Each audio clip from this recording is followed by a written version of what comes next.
and then we're off, okay? Good stuff, Steve. How's life anyway? Before we start, we're actually started. So yeah, life. Can you see your slideshow there? I can. It's right in front of me. Perfect. Now, why is my perfect there? So that should be you. That's you there. Do you see yourself? I do. Yeah, I remember that game actually. I ended up hugging Bernard McIlvany after it. Yeah. It was a big game for us. It was the Derry game, I think, in Pearse Park. Oh, very good. What year would that have been? About 05? Ooh. Yes, there or thereabouts anyway. All right, well, perfect. Well, thanks for coming on to do your best 15. So this is your dream team of players you've played with and against from all clubs, all counties. So it's a pretty tough team to pick, right? Tough team to pick, Steve-O, and it's not something that I'm 100% comfortable doing, because you're always worried about leaving out somebody, and when you're heading somewhere in the future, somebody will remind you, how come you didn't pick this guy? And apologies in advance to anybody that got left out. Well, I may have left out. I'm sorry. Trevor Smullen has played on there a you go. load of teams against the well I would correct. I wouldn't even go that far, Steve-O, but I just tried to pick a team that I felt with a few extra additions might have challenged for an All-Ireland somewhere along the way. I would say so, yeah. Well, you had a look at Cav, so he set the bar pretty high anyway with the all any club, any county team. He gave a good. Stephen, that was an excellent podcast. I listened to it going to bed the other night, and I think anybody in Longford who's listening to it would really enjoy it. And I was just thinking, I've actually listened to all your podcasts, and the first three people you had on was Benny O'Brien and Seamus Morris and Denise. Yeah. And I was just thinking, nobody in Longford has seen more games than those. It's you wouldn't be able to count the number of games that they've attended, from schoolboys right the way through. So what better people to pick teams in Longford, really, Yeah, I didn't go for players on that one. I went for kind of the pundits and the journalists, just to see what they thought. And I thought they were good teams, man. I thought they were all. But Longford is kind of done now. I think we need some bigger fish to fry, So yeah. I think we'll get going with your team now. We're just going to start off with the usual little couple of warm-up questions, right? So first question is Andrea Pirlo warm-up or Graham Canty warm-up? I know Brian Kavanagh went with Pirlo the other night, and I have to go with the Andrea Pirlo warm-up myself. Yeah, which might come as a bit of a surprise, but... Why would you go Pirlo? I just think that your energy, when it needs to be used up, it needs to be in the 60 or 70 minutes that you're playing on the field, and you never know when you're going to need an extra 30 seconds, and if you've used it up in a warm-up before a game, you just mightn't have it when you need it. It's very well. The way I've been thinking. And go on, Stephen. Yeah, I've just been thinking about it, because when you go through your career, and like we were playing back in late 90s, well, you were playing even before me, but warm-ups could be quite just over and back, bursting a lung, bursting a gut. But now I feel completely different about it. Like at the end of my career, I'm like, I stretch at home alone. I do my own work on myself. Like, I feel good. I feel like I could literally go out on the pitch now and play 70 minutes.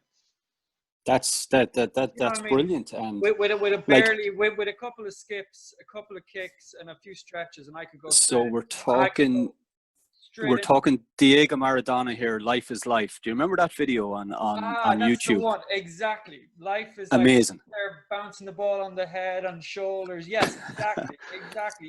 Wouldn't we all love to warm up like that?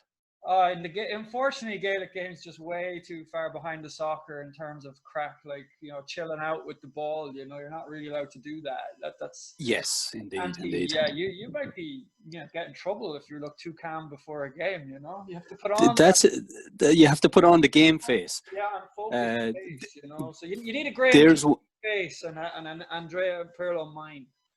Indeed, I totally agree with that. Speaking of game face, there was an old basketball coach called Bobby Knight many years ago, but he did an excellent interview where he talked about game face. And if anybody's looking for a bit of comedy, that might be something to look up on YouTube.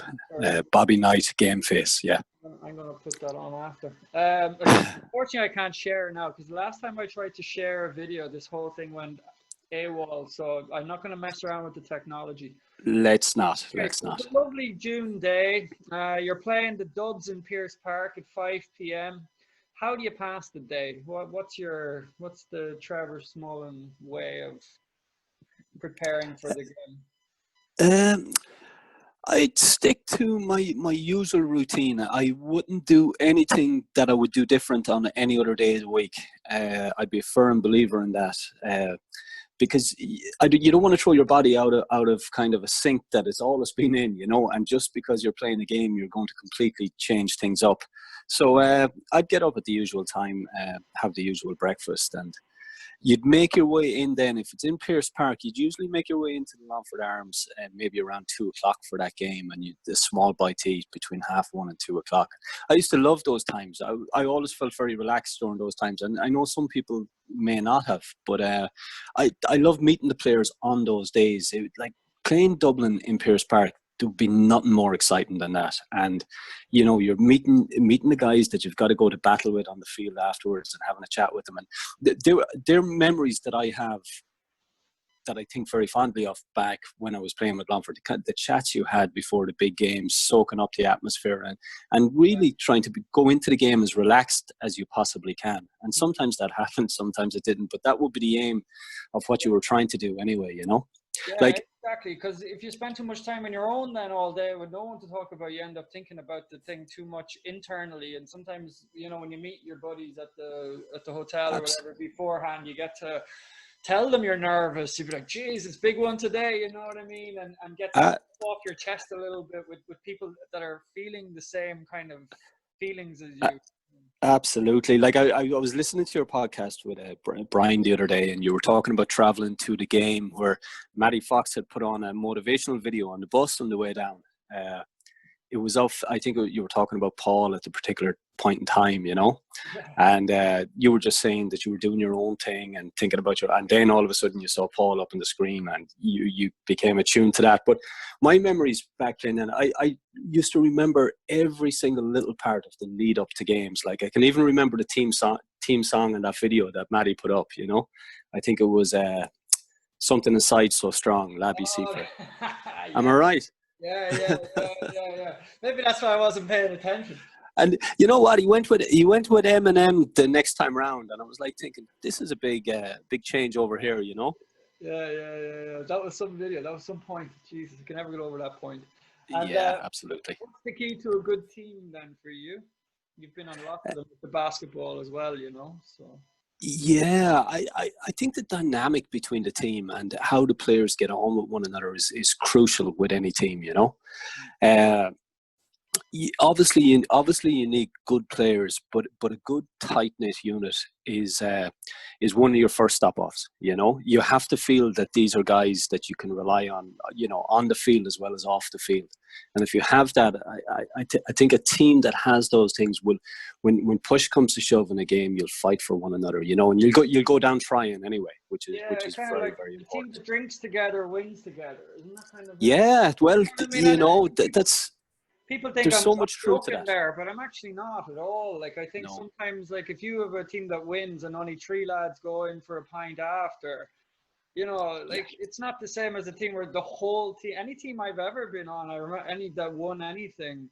Quarterfinals, you win the quarterfinal, everybody's out. You win the semi-final, everybody's out, and you win the final, whole parish is out. But the team has always been really together, and losing together, and even go for a few points if you lose. And I'm not advocating drinking or anything, but just socializing, you know. I'd 100% advocate having a pint. Yeah, We certainly did it, particularly in the very early days. Remember the Burn Cup around 2000? And like the thing was, after every single National League game, we would go for a few pints. yeah, The rugby guys do it, and it's perfectly acceptable.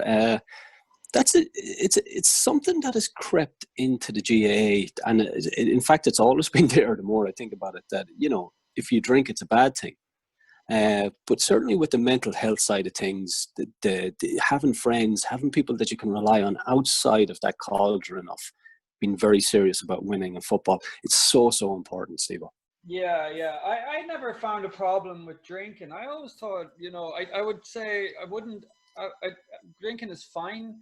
It's smoking is a killer. If you're playing football, you don't want to be smoking cigarettes. That's the one that goes directly to the lung. You know what I mean? And Yeah, you yeah. get your cardio. I think that But if you're having a couple of pints, you have them sweated out of you by the Wednesday. You just go to a sauna, go to a jacuzzi on the Monday or the Tuesday, have a swim, and yeah, a few pints are gone out of you. I just feel that absolutely. But social the good smoke memories as is well from the few pints you've had as well, yeah, with the if you've people any that intentions of you've being hung a around top with. player, you can't be smoking. You know what I mean? If you want Yeah. to, that's the one that's just terrible. But yeah, that's very There's good. been a few soccer players, hasn't there, that has liked a cigarette or two. Yeah, but that's back in the 70s, man.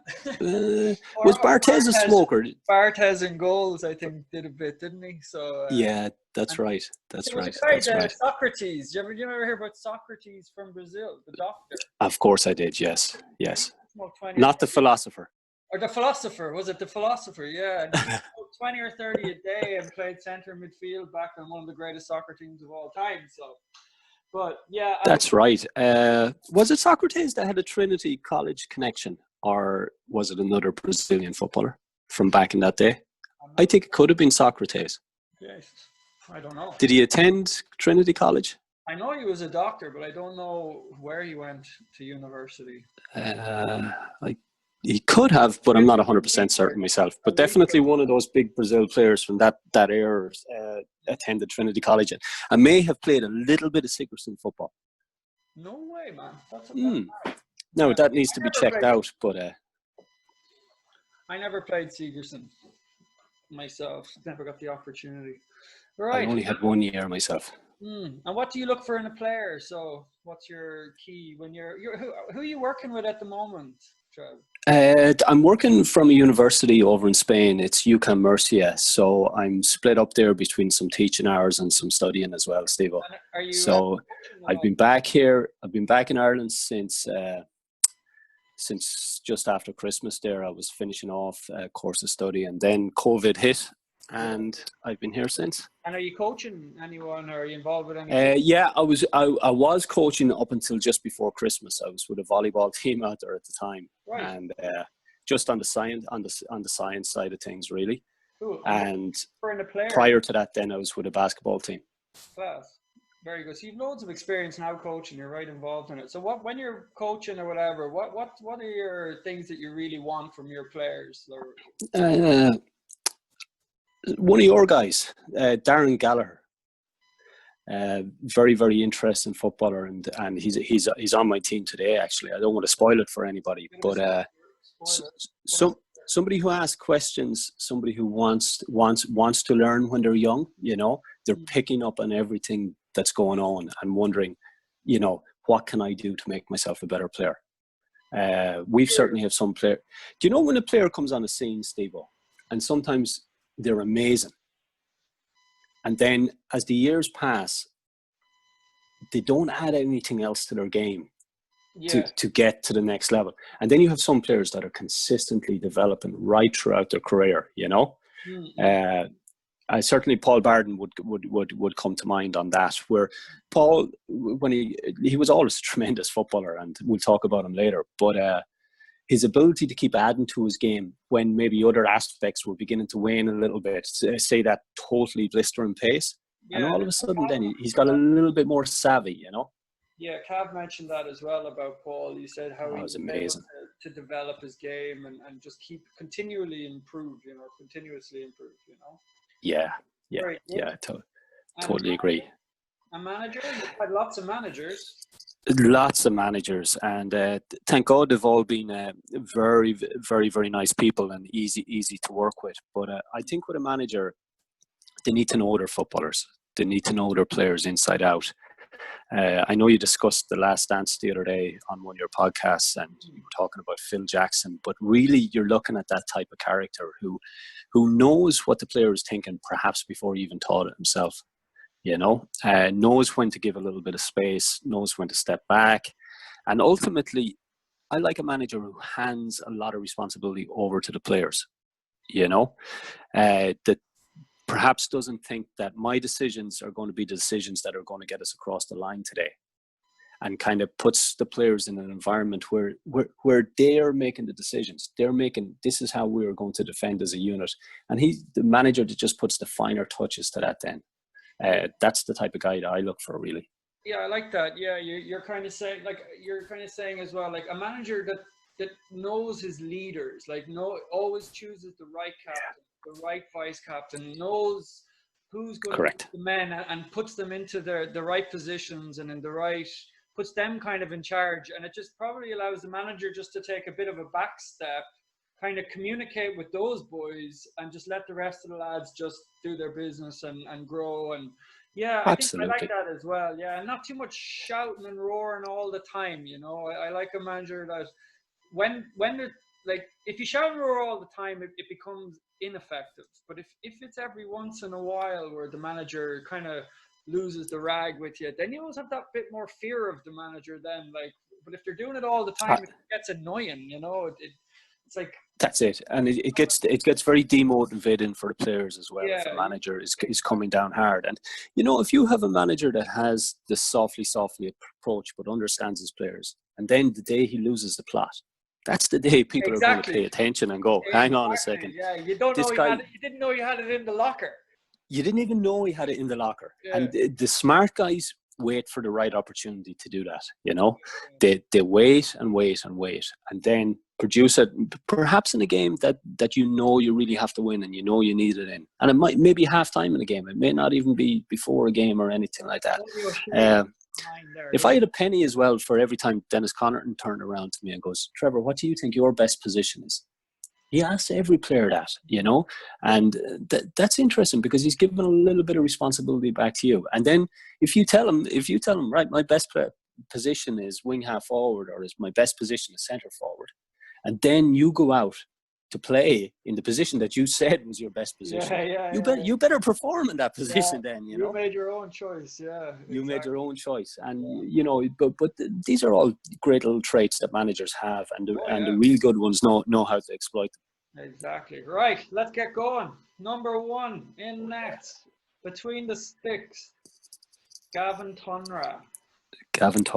We'll go through your mentions first, though, like the way I like that. I will, absolutely. The two guys, well, look, Longford have been blessed, Stephen, haven't they, over the last few years with wonderful goalkeepers. And if the truth about this is, Damien or Paddy could have just easily have been selected in that position. We've had some of the best goalkeepers that would walk onto any county team. They had everything you needed. They were good under a high ball. They commanded respect of all the players around them, and they were very, very smart when it came to kick-out selection, and were able to make the right choices at the right time. But I went with Gavin for the simple reason is he just exuded calmness. He was the most calm guy you would ever come across. Chilled out. When the pressure was on, Gavin wasn't going to worry. If you needed a short kick-out with, a team pushing up on you, many players trying to put the pressure on your full back line, your half back line, Gavin would still pick a player out with a short kick out under the most immense pressure. I'll give you an example. He's the only guy I ever knew to fall asleep standing up, Steve. I went to talk to him one day to go home from a pub in New York, and Gavin was sleeping standing on his 2 feet, So that gives you an idea of how calm Gavin Tunra is. I remember going into the county, and yeah, just so chilled out. And like you, as you said, like people don't really understand. Like I'm hoping like younger lads, minors, 21s are listening to this thinking like that they're gonna play for Longford, and they're like when it all comes back after this COVID, that they will be playing in front of like 10,000 people. Like it's pretty daunting. Like when you're 21, 22, going into Pierce Park to play in front of big crowds, it's nerve wracking. I'll tell you what, Gavin Tunner might as well be going out to the back garden. Because Exactly. like Exactly. sauntering around the place, like yeah, totally chilled out. But and for a goalkeeper, that's what you need, because when the pressure comes on, when the team gets a bit of a run on you, you need a keeper that's not freaking out. You know what I mean? You need a keeper That's right. keep calm. And Gavin used to come up the field for the odd penalty every now and again in games, Stephen. I don't know if you remember that, but isn't that what you need from a penalty taker? Someone that is ultimately very, very calm under pressure, and obviously has a serious strike of a football as well. That sticks with me as well, because when I was playing for Mel's, we got to a Leinster semi-final and we got a penalty and everyone looked at me. I mean, everybody turned to me. I was Irish, playing soccer for Longford Town. I was an Irish international soccer player, but we had a penalty competition in Mel's the Wednesday before. Do you know who won the competition? Darren Fay, the goalkeeper, had won. No way. Yeah, he beat me in the competition, and everyone was looking at me, and I just turned around, looked the whole way down the other end of the field. I said, Darren, up you go, boy. And he's buried it, top corner, class penalty. Wow. Yeah. Wow. I'll never forget. And not everybody can do it, you know, but I was just thinking as well, when you talk about goalkeepers, another Mr. Cool, though, you know what I mean? He's as chilled out as they come as well. That's exactly what's required. But can you imagine being the number 2 goalkeeper on an inter-county team? It must be so difficult. Yeah.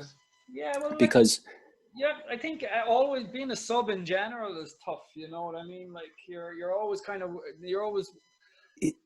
It is looking at another person ahead of you that just never puts a foot wrong. Like imagine if you're Declan Riley's understudy, like you're. Oh, absolutely. But at least there's another cornerback position, or there's another halfback position. Yeah, you're right. You're right. Yeah. True. And here's the other side of it.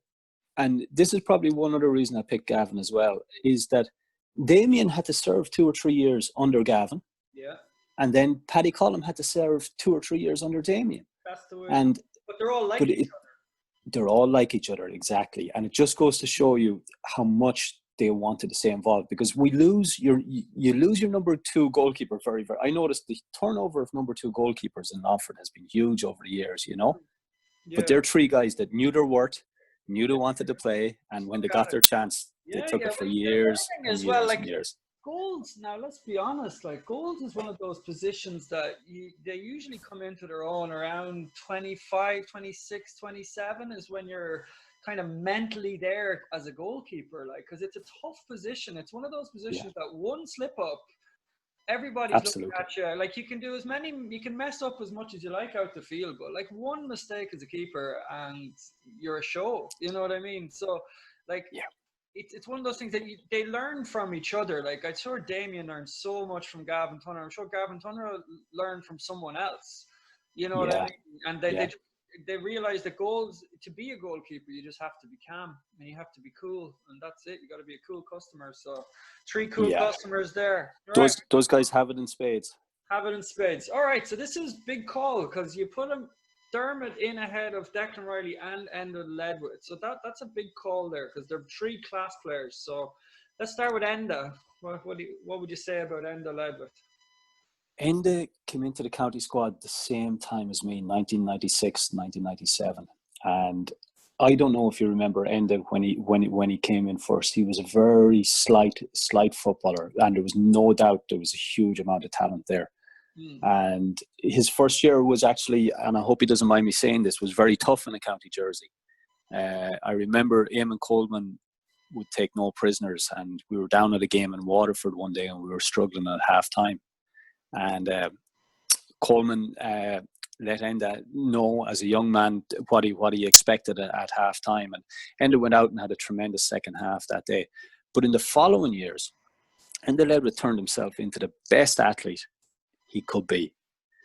He put on size, he put on speed, he put on pace, and just became a tremendous, tight, battling cornerback that nobody would want to mark, you know.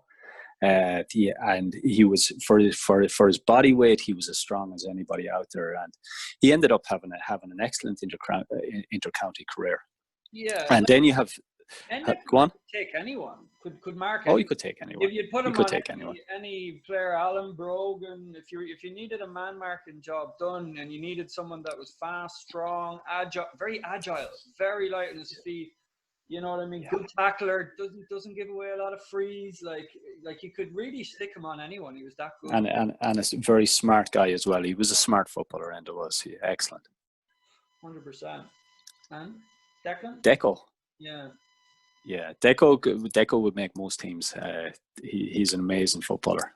I was sitting out the back garden having a coffee the other day, and I saw a cat kind of escaping under the fence, you know. Yeah. And it just brought me back to yourself and Cav saying that, you know, if there was three guys around Declan Riley, he would find the littlest hole and he'd fit through it. And all of a sudden, then he's gone. There's 3 players left behind. He's setting up an attack just like that. Yeah. He's in corner. Go on. His analysis of awareness of what's around him. But I think a lot of it is, would you agree with me, before he even had the ball in his hands, he probably already knew where he was going, who he was giving it to. Maybe he's 2 steps ahead of you. You know what I mean? Like a Gary Kasparov of Gaelic football. Yeah, he was playing chess, and he knew where the next pass was going long before. They say that about snooker players as well. You know, you're not thinking 1 or 2 shots ahead. You're thinking 5 or 6. And you know, Declan could read a game better than anybody. You know, Brian was talking the other night about getting his distances right between you and the forward. He just had it all. He had that tremendous footwork as well, and he wasn't the biggest guy. And what he could do on a football field was unbelievable. He's not I have him in cornerback, and the reason I put him in cornerback in this team was because of the job he did on Desi Dolan when Desi Dolan was at his peak in the championship game that Longford beat them in. He just shut him down completely. Right. And not a lot of people have done that. And Declan Riley made it look like it was bread and butter really to him, you know. So did you hear what Cav said about? He goes, I couldn't put Colin Cooper in the team because he marked him down in Kerry in the sunshine and didn't give him a kick of it, and he marked him up in the rain in Longford and didn't give him a kick of it. So that's why Cooper's not getting in here, because he didn't perform against us at all, and that was because of Declan Riley, you know. I think isn't that the ultimate compliment? Oh, you know, that's as a cornerback, man. That's you know, Colin Cooper's on a good team there. He's got like firepower all around them. So if you nullify Cooper, at least you're not getting beaten by 25 points. Oh, absolutely. You know what I mean? Like you might get beaten, but if you take Cooper out of it and you don't let him score his 5 or 6, you know, you're keeping your score and you don't let him get involved, you know, so that's a huge compliment. But you went with Dermot. Yeah. Dermot got the nod. He did get the nod, and imagine if you were Dennis Connaughton now picking with these 3 boys. Look, Declan Riley and Enda Ledwood now would have your guts for garters, man, for choosing Brady there. I'm going to be in a lot of trouble when this is over, but Dermot Brady has been unbelievable for Longford. He's the one guy that his career was 17 years. Am I right in saying that, Steve-O? Yeah. 17 years playing with Longford. Perhaps definitely the longest career from any footballer in Longford. But you shouldn't just get on a team just due to longevity. Yeah. Dermot had everything else as well. You know, he was a pocket rocket, he was a leader, and he knew how to find a way to get a job done.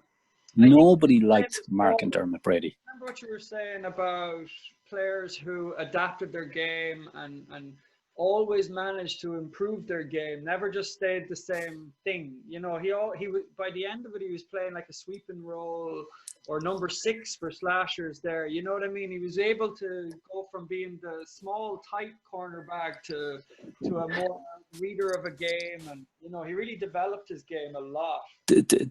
He he had it all, like, and he was given like no more than Declan Riley. Dermot was always given the jobs of. Look at the photograph there. It's Mark and Bernard Brogan. Is it in that photograph?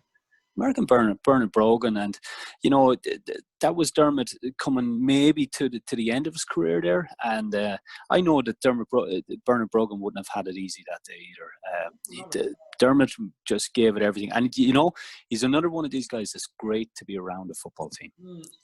He's always kind of there having a bit of fun. The crack he used to have with Luke Dempsey back in the day. Do you remember that, Steve? Yeah, good buzz.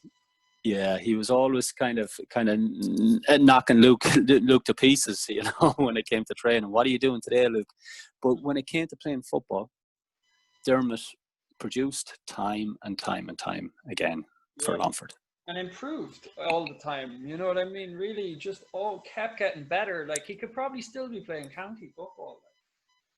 Yeah, and he'd find a way. Dermot would find a way to kind of pull your jersey, to pinch you, to annoy you, and that's the job of a good back. I was taking a free against Slashers for Granard in Edderstown one day. And it was a beautiful sunny day. I was in my own little world there. I was about to kick the free, and I don't know what noise he made. Just when I was about 2 steps away, man, it fucking distracted me. I ended up shanking the free, and it came out of nowhere, and I was like, "Oh, Brady, damn it!" That's Dermot all over. What he said or whatever, it's just a bit of gamesmanship. Like, you wouldn't say anything about it, but that's a winner too. He's like pushing the boundaries of what you can kind of get away with, and always playing on the edge, but every little bit helps. Dermot, as you said, Dermot just never gave you anything easy. A free never gave you anything. But you look at Dermot and you just think, you look at his body weight, you look at his size. If he was involved in a different sport, if he was a fighter, he would be a hell of a boxer, because he's got this light body weight, tremendous strength, tremendous explosiveness, and you just know that if you were fighting this guy in a boxing fight, you wouldn't put him down. This guy is going to keep coming and coming and coming and coming until you either kill him or he wins. That's Dermot Brady, and that's how he played the game of football. Fought his way onto your team. Yeah. You weren't going to have a choice, and it's usually anybody who decided, I'm not going to play Dermot Brady. They were managers that turned around and then realized, I got this wrong. I tell you, this guy can play. We didn't have a great. We were playing for Mel's in the. Yes. And I remember him getting messed around a bit. Like, they were like, I don't know. I just didn't think he was managed well at all. And yeah. I think that almost, I don't know, I don't never really chat to Dermot about that, but I have a feeling that really got to him, that he wasn't treated right, and maybe he was overlooked a little bit, and he just decided there and then, like, listen, I'm going to be the best cornerback that Longford's ever had. Don't doubt me. That kind of way. I totally, I don't think Dermot would ever say that to you straight up, but it's very obvious from the way he conducted himself around football, and how he carried himself, how he went to training, how he fought to be as good as he was. He fought every bit of the way to get there, and that's obvious. That's completely obvious. You listened to Dan Bull's. I did. Yeah, and he said I enjoyed that as well. He played with a kind of chip on his shoulder all the time. Like, always felt like, went out on the field going like that. You have something to prove. And that drove him on. I don't know. I always get the idea with Dermot. I never forget that thing with Mel's, and then he just became part of every single Longford team from then for the next nearly 20 years. Yeah, and for many of those years, he would have been one of the first, gone from battling his way into the team sheet to being one of the first on the team sheet, Congratulations, Dermot. Right, full back. Sean Martin. This is an interesting chat, but we're going to just go through the honourable mentions first. So you have Liam Belton, Ken Lovell, and Cathal Connerty as your honourable mentions at full back. Absolutely. There are 3 guys down through the years I've had a massive affinity with, but all could play football as well, and all could give massive lessons to any young people coming in to play the game as well. With Liam Belton, Liam was the resident fullback on the first county team that I was involved with. I think it was Eamon Coleman's team. Yeah. And back then, you had your regular full forward, the guy that was good in the air, and Liam was brilliant. You know, any high ball that was coming in, he'd clean it up, muck it out, and get on with the game. But the most pleasing thing about Liam is that he made you feel, as a young lad going in to play county football, he made you feel so comfortable in there. You know, he would have realised there's a young guy, 17 years of age or whatever I was when I went in to play county football. And Liam was the guy with the arm around the shoulder. He was the guy that was looking after you. I was 16 going on 17, Stephen. I was young. Yeah. Good Lord. Yeah. Yeah, I was going to school, and back then the National League started in September. And it was only a few years after that they started running it from January onwards. So I guess I was 16, turned 17 in January of that year, I think.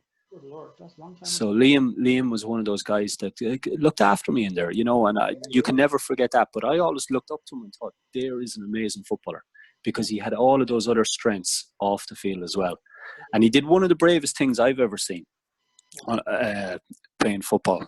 And that was sitting in the dressing room. He turned around to Eamon Coleman and told me he was at a stag on a Friday before a game on a Sunday. And Eamon Coleman cleared everybody out of the dressing room except for 4 lads that were at the stag, and didn't leave the dressing room for an hour and a half. I could hear cheers flying. Anything that was in the dressing room that could be thrown was thrown. And there's little Eamon just giving out bombs to these guys. But Liam, his level of honesty was so much that he said, look, I'm going to be straight up with Eamon here. But I'd say he regrets it to this day. It was chaos in that dressing room. Yeah, maybe sometimes you're better off being not so honest. That's one I would have kept to myself, Stephen, to be perfectly honest. And anybody who knew Eamon would have known that as well, I think. Yeah. And Ken Lovell got in there. Yeah, Ken has been a massive stalwart for Ballymatton. You know, when Ken didn't start playing football until very late in the day. He was mid-20s when he basically took up the game, 26, 27. And he's still playing now today. He's 45. He'll be togging out this year. He'll be togging out this year again from Ballymatton. And to start at that age, it's a possibility this year. Yeah, it's a possibility. On there beforehand, I was thinking you still look fresh. We'll see. We'll see how it goes. I'm doing a bit of running and that sort of thing, but you have to. I'm feeling a bit sore in the. I'm not like you. You were telling me, Steve-O, that you feel like you could play 70 minutes no bother now. No problem. Yeah, I get a little bit of hamstring trouble and that sort of thing. But I'm hoping if all goes well that I'll be able to play a bit this year. We've Jerry Lynn managing us from Edgerstown, so. But that's if there's any football. Oh, please God, sure. At some stage it'll go on. I think just the minute they give the go ahead, even if it's in the middle of November, they should just start like normal. Just reconvene everything, straight away as normal. So just start straight away with the league and then go into the, or maybe start in January. I don't know. Yeah. There's lads there that'll sort all that out. Yeah, absolutely. And if it does, and if it happens this side of Christmas, I'll play. But unfortunately, things will change then if it goes on into January. But sure, look, we'll wait and see. Don't worry about it. We'll talk about the good old days. Carl Connerty there, bust you. Yeah, Cottle was a very, very tidy cornerback. The thing about Cottle is people never realised how pacey Cottle was over 3 yards, Steve-O. Yeah, it was unbelievable pace. The first time Sports Speedgates came in, Dennis brought us down to Newton Forbes to be tested by a group of lads who came down from DCU, and it was Cahill that smoked 5 meter speed, quickest over 5 meters by a long way, so he had this tremendous pace which you need in your full back line, but he also was a guy who wouldn't let you down on a big day, And I never liked being marked by Kyle Connerty, to be perfectly honest, because you knew you were going to be in for a serious going over for 70 minutes, yeah. And if you're not on top of your game, he's going to murder you, you know. Yeah, Superb footballer. What's that? He doesn't mess around when it's game time.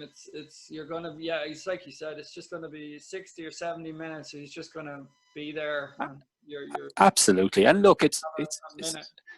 It's no coincidence that all of these guys we've been talking about so far, and all of these guys that we're talking about later on as well, they've all been guys who've gone back to their clubs and pushed their clubs to county titles as well, and all of that sort of thing. You know, they're just kind of guys who, on the big day, will just give you everything, which is something that you look for in players as well.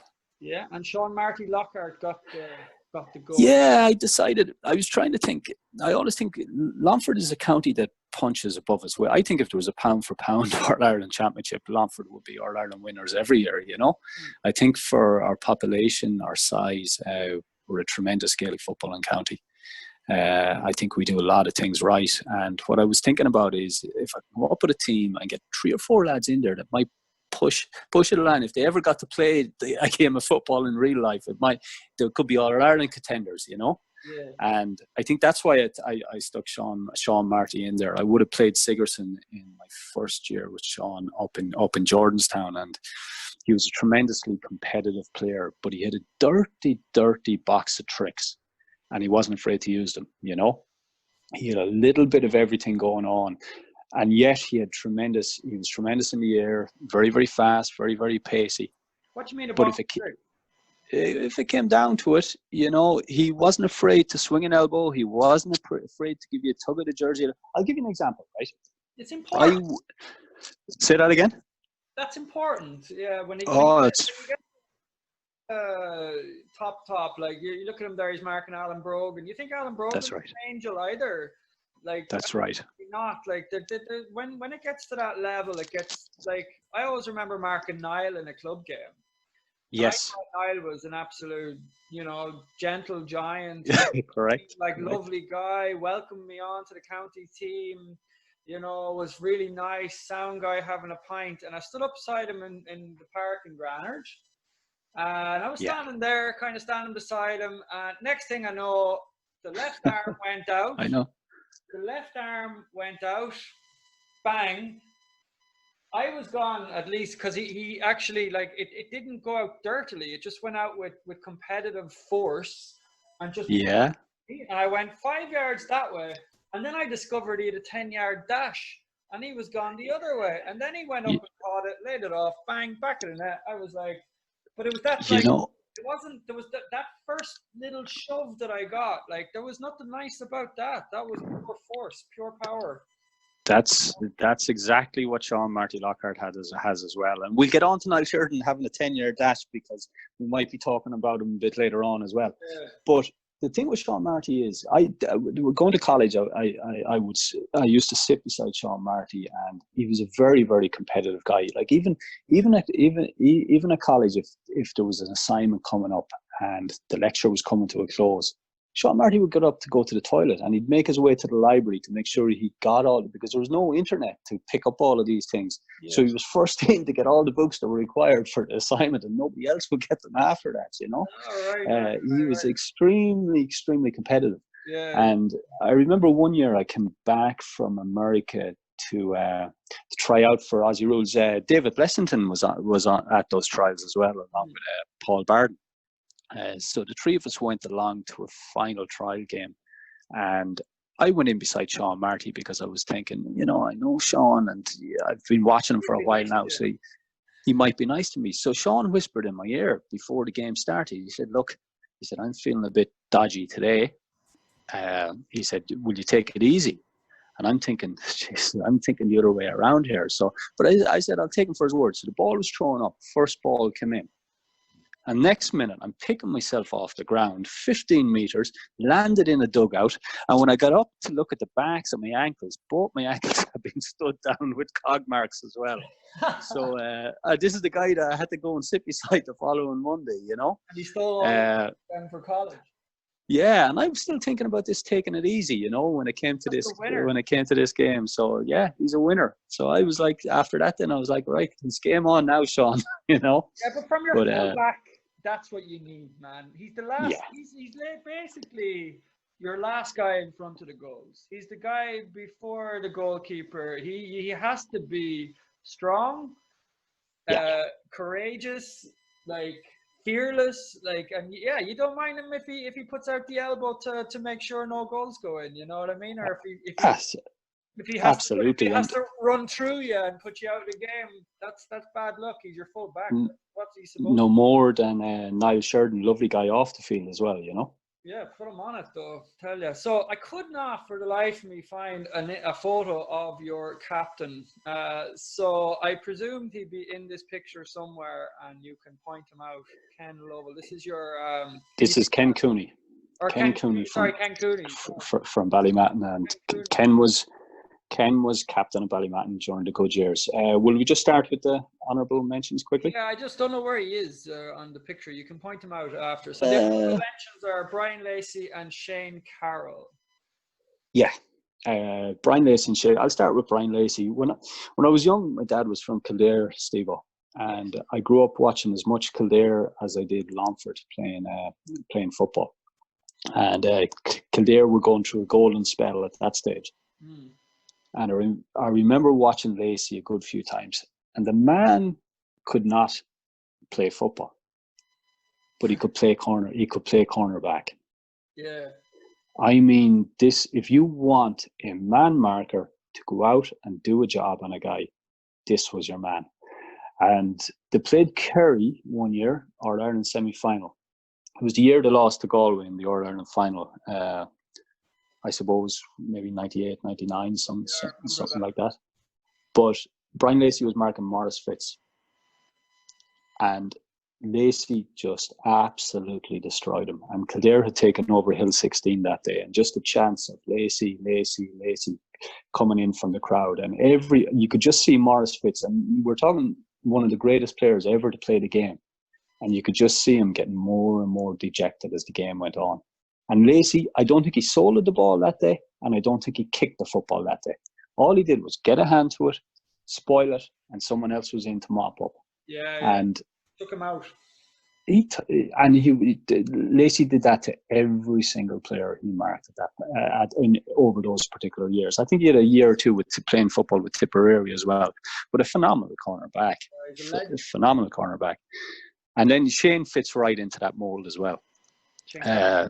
Yeah, I love Shane as a cornerback. He was very, very tidy with his football as well. But the other thing about it is that at the time, Ballymatton had a bit of a rivalry going with Recline as two South Longford clubs. And Shane was the driving force behind that Recline team. And, you know, if it hadn't had been Ballymatton in a couple of finals in 2000, 2001, 2002, that sort of time, it could have very easily have been Recline. I think we beat them by a point in one final as well. And Shane almost single-handedly was dragging Recline along at that stage as well. And I believe he would have held his own at inter-county level as well, you know. Yeah, he's very. I'm nearly sure he was in the year I was there. Oh, he was. Shane was in for a good few years, went travelling, and then came back and was in it the year we came back and played. I think was it Laois in the championship. Very tight. Just very, very tight player. And any player who you get nothing cheap off, or if the teams are picked and you're at a training session, you're lining up and you're going, yeah, I'm on Shane here. I'm going to get it tough, you know. Yeah. And yeah, it's not that you wouldn't fancy it. You know, you'd like to give it a shot. Let's be honest about it. But you know that if you're not in the top of your game, you're going to get yourself in a bit of a spot of bother as well. And Ken gets the captain slot. So we need to find him here in this picture. Is he back row there? Let me see where Ken is in this picture. Now I need to enlarge it here 1 second. Ken Cooney in this picture. He should be in it, I think. It looks like the whole team, the Ballymahon team. I'm looking, I can see. Jimmy Mac, where is Ken in this photograph? Is that him back left? No, okay. It's not. I think he's okay. So second row down, Yeah. three in from the right hand side, sitting beside myself, in between myself and Frankie Dolan. Yeah, right. Perfect. So he got your captain slot. He's looking down. He's getting ready to go into battle. He got the captain slot. Huge. Yeah. There's no one else I would have picked as captain, to be perfectly honest. This man is different gravy. He's an organizer, a leader, and completely selfless in everything that he does. Like, he understands more that the game is more about a unit than it is about an individual, right? But his ability to get that across to the players that he's playing around was amazing. He could break a game down to to what was essential, right? And kind of almost like he was assigning a value to each opposition player. And he would literally say, this is how we're going to play the game. And he was given free run with Desi Dolan back in the day to organise the back setup of our Ballymatton team. And Ken did it right down to a T. Like, I don't have. He could have easily played intercounty football as well. It just wasn't. It wasn't his thing, and you have to respect that completely. But I don't think any manager ever saw the value that people around Ballymatton might have seen in Ken Cooney. An amazing footballer. Your championship team. He was, yeah, and a tremendous athlete as well. Absolutely tremendous athlete. Play left corner back, or was in the full back line, or could he play out in half back line? Oh, he could play full back line, half back line, and could do both equally well. And he's certainly a player that you wouldn't like to mark. And yet he was always very prepared to sacrifice his own game to get the result. Like, we had a system. Now, I have to be careful about what I say here, right? Yeah, mind. But, you can say whatever you want, man. It's cool with me. I don't mind. Yeah, I know, it's cool with me as well. But okay, back when we played Clongish in the county final, Yeah. we were just looking at Paul Barden, and we were saying, how are we going to stop Paul Barden? And Ken Cooney was given a lot of free rein to organise the Ballymatton setup for that particular game. And I remember sitting down with the group one day, and we were looking for chinks in Paul's game. And literally, we couldn't find one. We were going, Paul can outrun, outkick. He had everything. Paul had everything as a footballer. We know that. And Ken turned around and he goes, he's a nice guy, isn't he? And we went, yeah, he is, He's not liable to swing. He's not liable to get sent off, and he's not liable to ask a lot of the other guys around him by shouting at them or anything like that. So we decided we just, almost like The Last Dance, you had the Jordan rules. These were the Barden rules for this particular game, and we had assigned who was marking who, and Ken Cooney turned around. He goes, every time Paul Barden gets 1 yard in just an alley, I'm gone to him. I'm gone to him. You're going to come here. You're going to cover this. Yeah. And before the county final, he turned around to me and he goes, my man's going to get a lot of freedom. He's going to score a lot. I'm not going to look great after this game. But Paul Barden is going to be stopped. And sure enough, true to his word, Collie Clark had 4 points that day. Yeah. But the job was done. And that's Ken all over. If you want to win and if you want to find a way to win, he's your man. And he not only should he captain this team, as far as I'm concerned, he could captain any team and get results. Yeah. Very good. And he has a great ability to bring other lads along with him as well. Yeah, well, that's a perfect example of leadership, to say, right, I'll sacrifice my man a little bit, but we'll make sure Paul doesn't score 2-6. You know what I mean? And I'll give away a couple of points. Because and then that after the game, in that case, you automatically know everyone in the pub will be like, oh, well, Cooney's man scored 4. You know what I mean? Yes, your regular punter. Your regular punter, Stephen, that would go and watch a game and not realise the kind of nuanced side to the game. They would just go, look, that's it.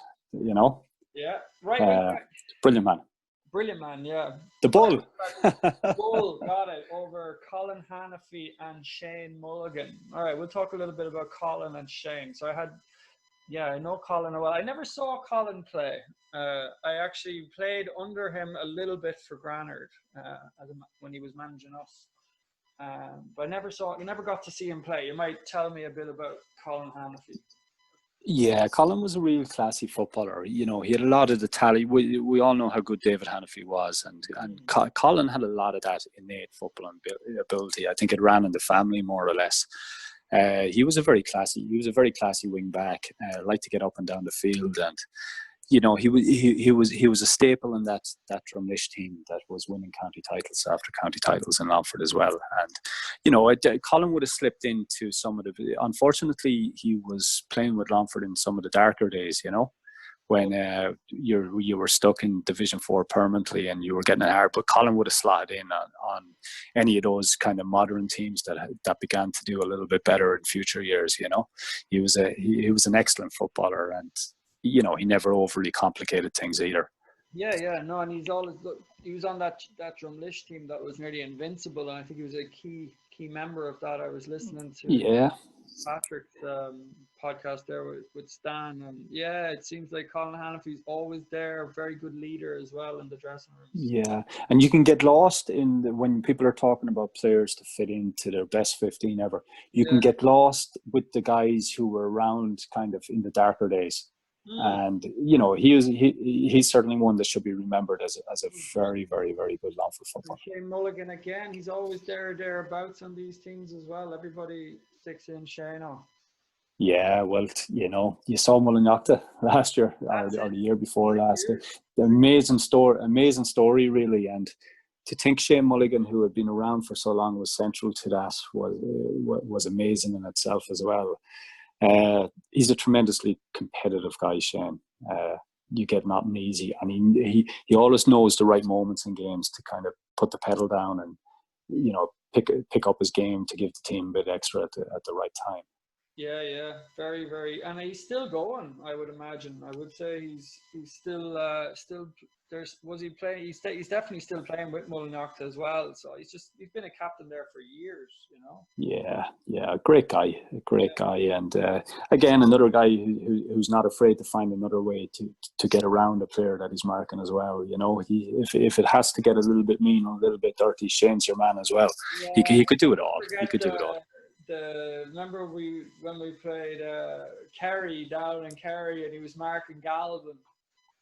Kerry. Oh yes. That was Galvin. I should have heard of love. That's some combination now. That's fairly tempestuous. Within 5 minutes, I think the referee and the crowd was in off the sideline and everything. Whereas when I marked Galvin in Longford, we got a goal really early, right? I don't know. That's right. Niler caught it, maybe gave it off to Paul, bang, back at the net, if I remember correctly. I think that was it. Niall caught it. That's correct. Laid it off to Paul coming through, bang, back at the net, if I remember. And I ran up and I was left wing back, and I went up to Galvin, right, and I nudged him in the back. Right? Yes. Swung around with the elbow. I think he was looking for my stomach, but he nearly hit me straight in the sweet spot.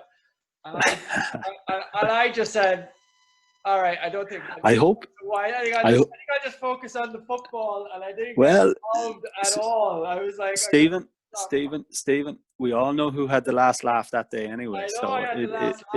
It worked out. It worked out. When he swung around, I was like, oh, no, this is not my game. But if it was Shane Mulligan now, that would have been, they'd have been at each other's. Yeah. You know, so.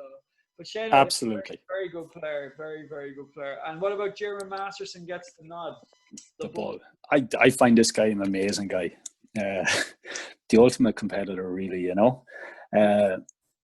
Sometimes, you know, the Bull might come to a game, and if it wasn't that important, he just, you know, he'd get his way through it, you know. And then you have the big days, and when the big days arrived, this is your man. He had this ability to get everything out of himself when it really, really mattered. Okay, so Dennis had brought me in to be involved with Longford the year Longford beat Monaghan in a qualifier game, you know. I remember that, yeah. That was huge. And that year, the Bull came out of retirement to play.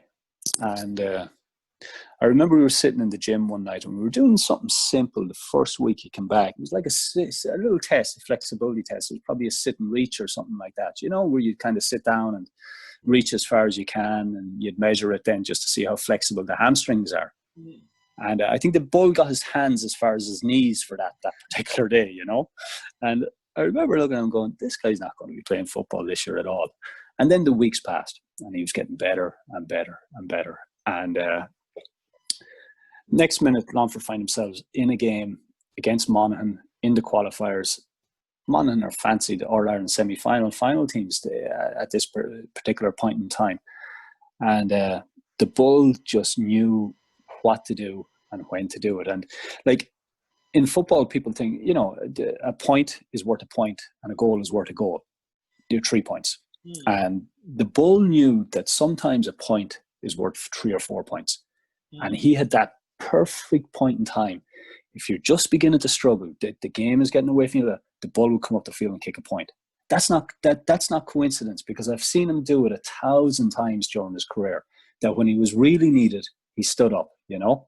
Like I'm just thinking, like, how do you put a value on the goal you scored against Kerry? You know, that wasn't worth 3 points. That was priceless. And the Bull knew this in football. He knew when to kick a point that was worth 2 points. You know, you're going in a half time. You know, are you going to be a point down or a point up? Or maybe you're 2 or 3 points down the game and the game is getting away from you. Next minute, the Bull will just make a move up the field and end up kicking a score. And that day he kicked 3 points against Monaghan from play. And every one of them were critical points. There weren't points that just came at a time when Longford were on top. When Longford were really digging their deepest to stay in that game, it was the Bull who drove it on. And like, he deserves an awful lot of credit for that. Amazing guy. Because to dig that deep in your mind, you know, to be able to do that is a great feat in itself. I listen to a lot of games, so I don't get to go to watch Longford too much. I'm always busy at the weekends, but I'd be listening to a lot of the games on the radio. I love listening to them, except for Shannon, I'd always bloody well go to other games in the middle of it. But it drives me mental too when they do that. Oh, it drives me mad, man. It's like just one game and that's it.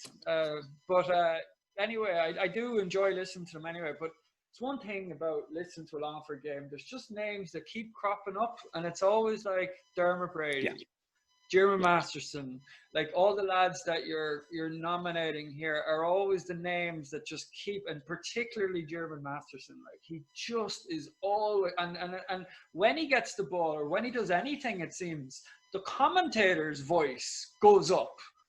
Yeah. You know what I mean? Like, he lifts things, you know. I always thought he had this, like, just, I would listen to the radio, like, Jeremy Masterson has it again, and you know what I mean? And it's just like, constantly, he's always there at the big moments. And as you said, scoring points then when you need them as well. Like, these little, as you said, going in one down or like one these points aren't worth 1 point at that particular point in time. They're worth 2 or 3 points to the team, you know, even though it's 1 point on the scoreboard, like what it does, because sometimes in games of football, they get away from you and there's just no coming back.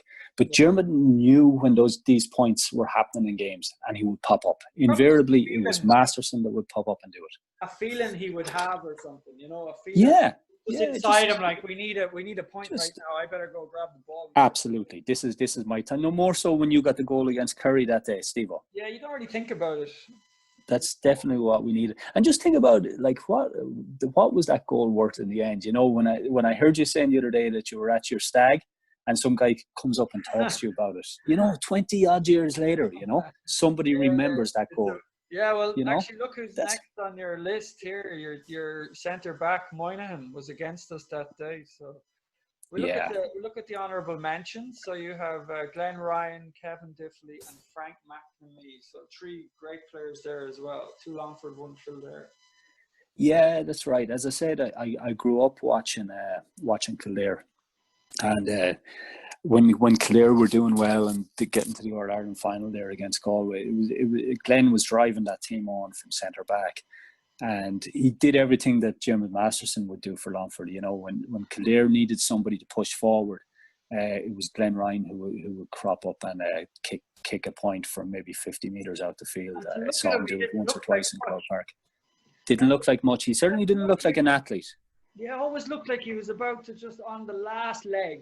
The knee was bandaged up to the 9, could have both breathing heavy, hamstrings, and always. Oh, absolutely, yeah. There's some guys. There's just something inside them to they know the big moments and when to come up trumps. And I'm not even sure Glenn was the best defender in the world, but yet, best you know, when push came to shove, he was a centre half. Certainly.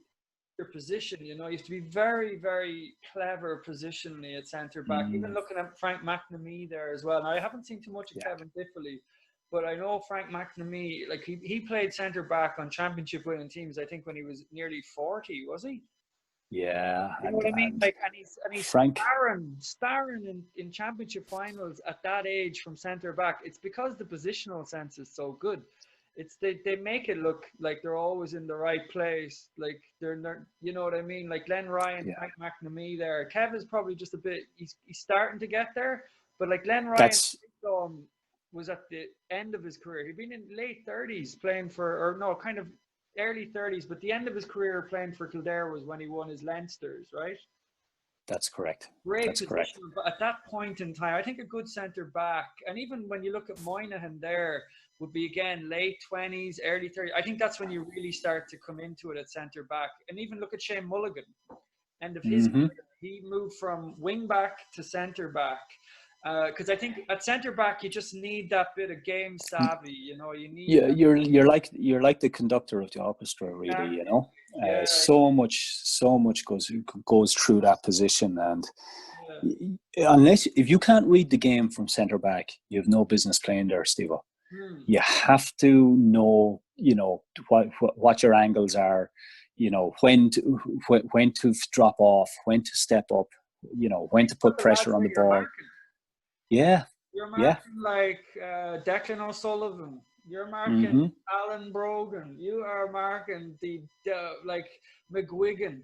Like you're just marking. Like I've never got like a roasting like I did playing like centre half back is an awful place to get a roasting at inter-county level, because you really are coming up against lads that are like, oh, Kieran Kilkenny.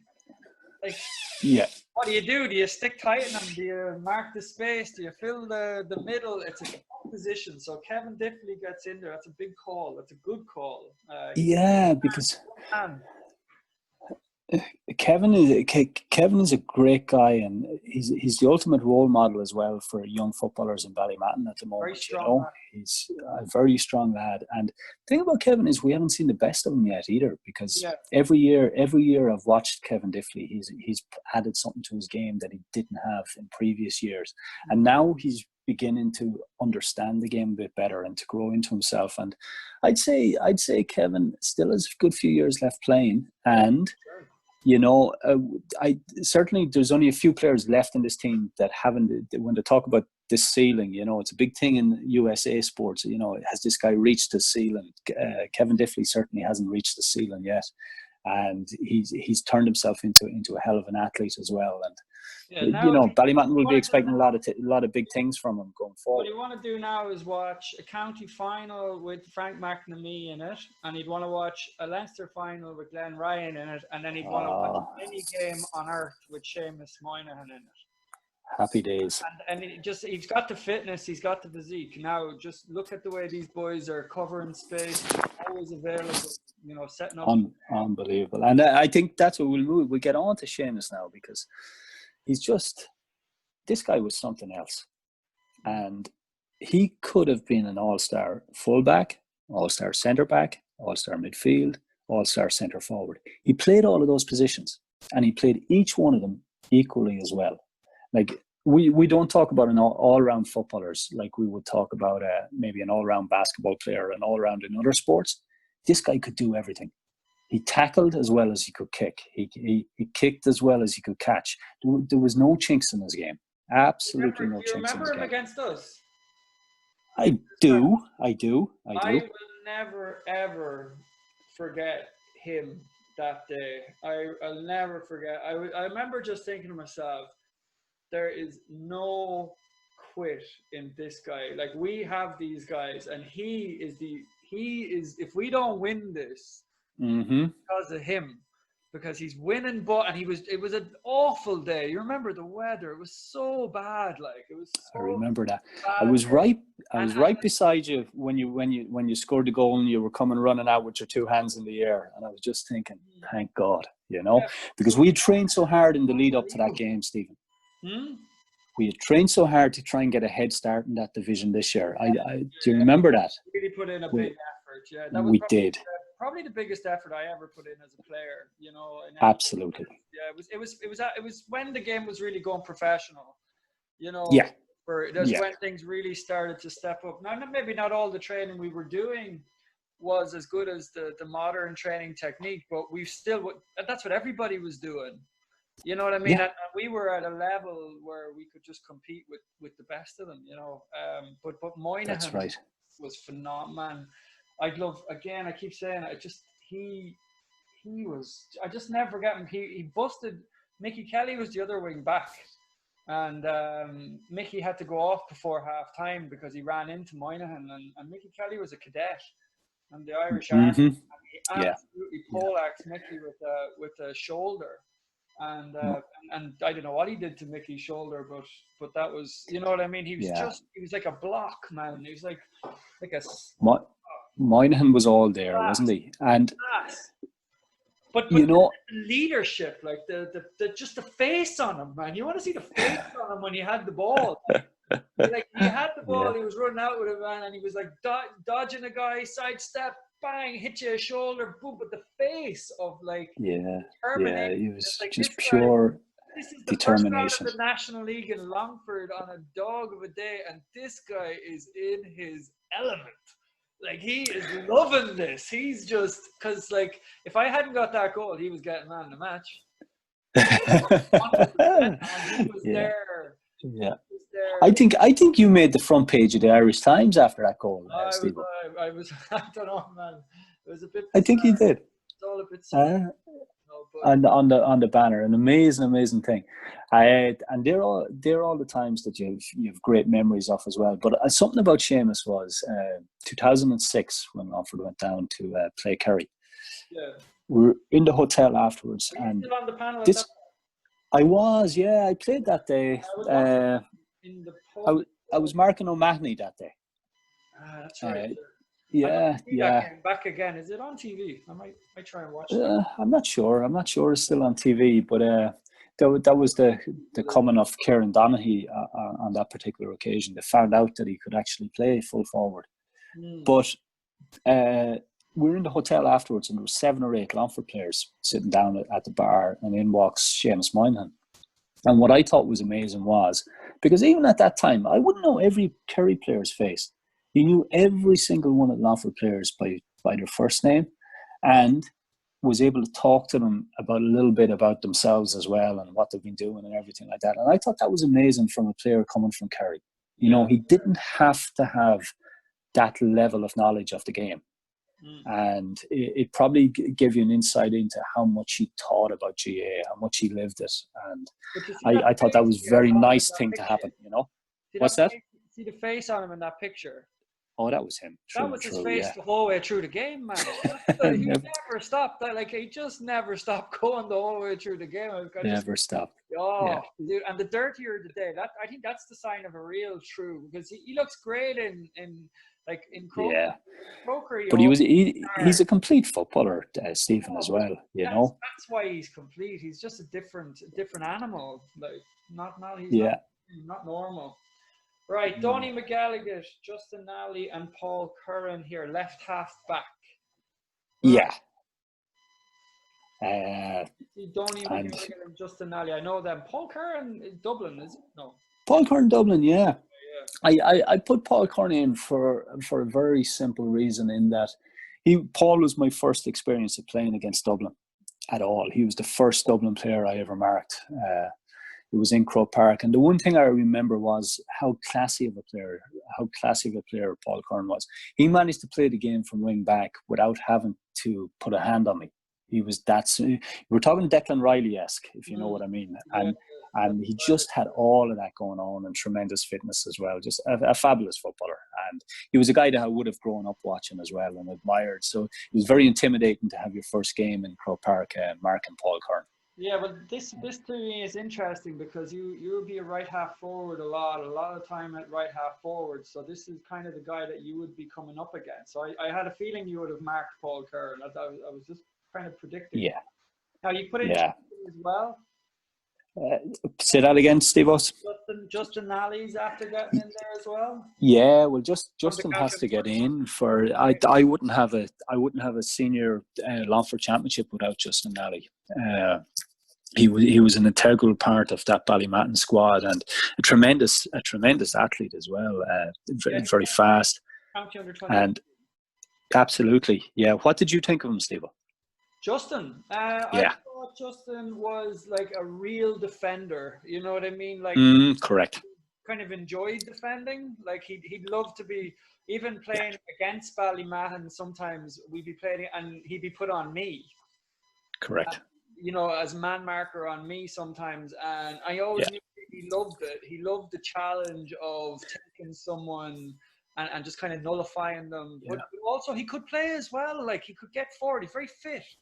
He was very, very fit, and he could actually score and get involved in attacks as well. A very good player, to be honest. I think, great call. Yeah, good player, good athlete, and he was the guy that we always used. If you wanted to shut down an opposition player, it was Justin that we said, look, this is your job, and you would go out and do it. And he very seldom did Justin ever come out the wrong side of those battles.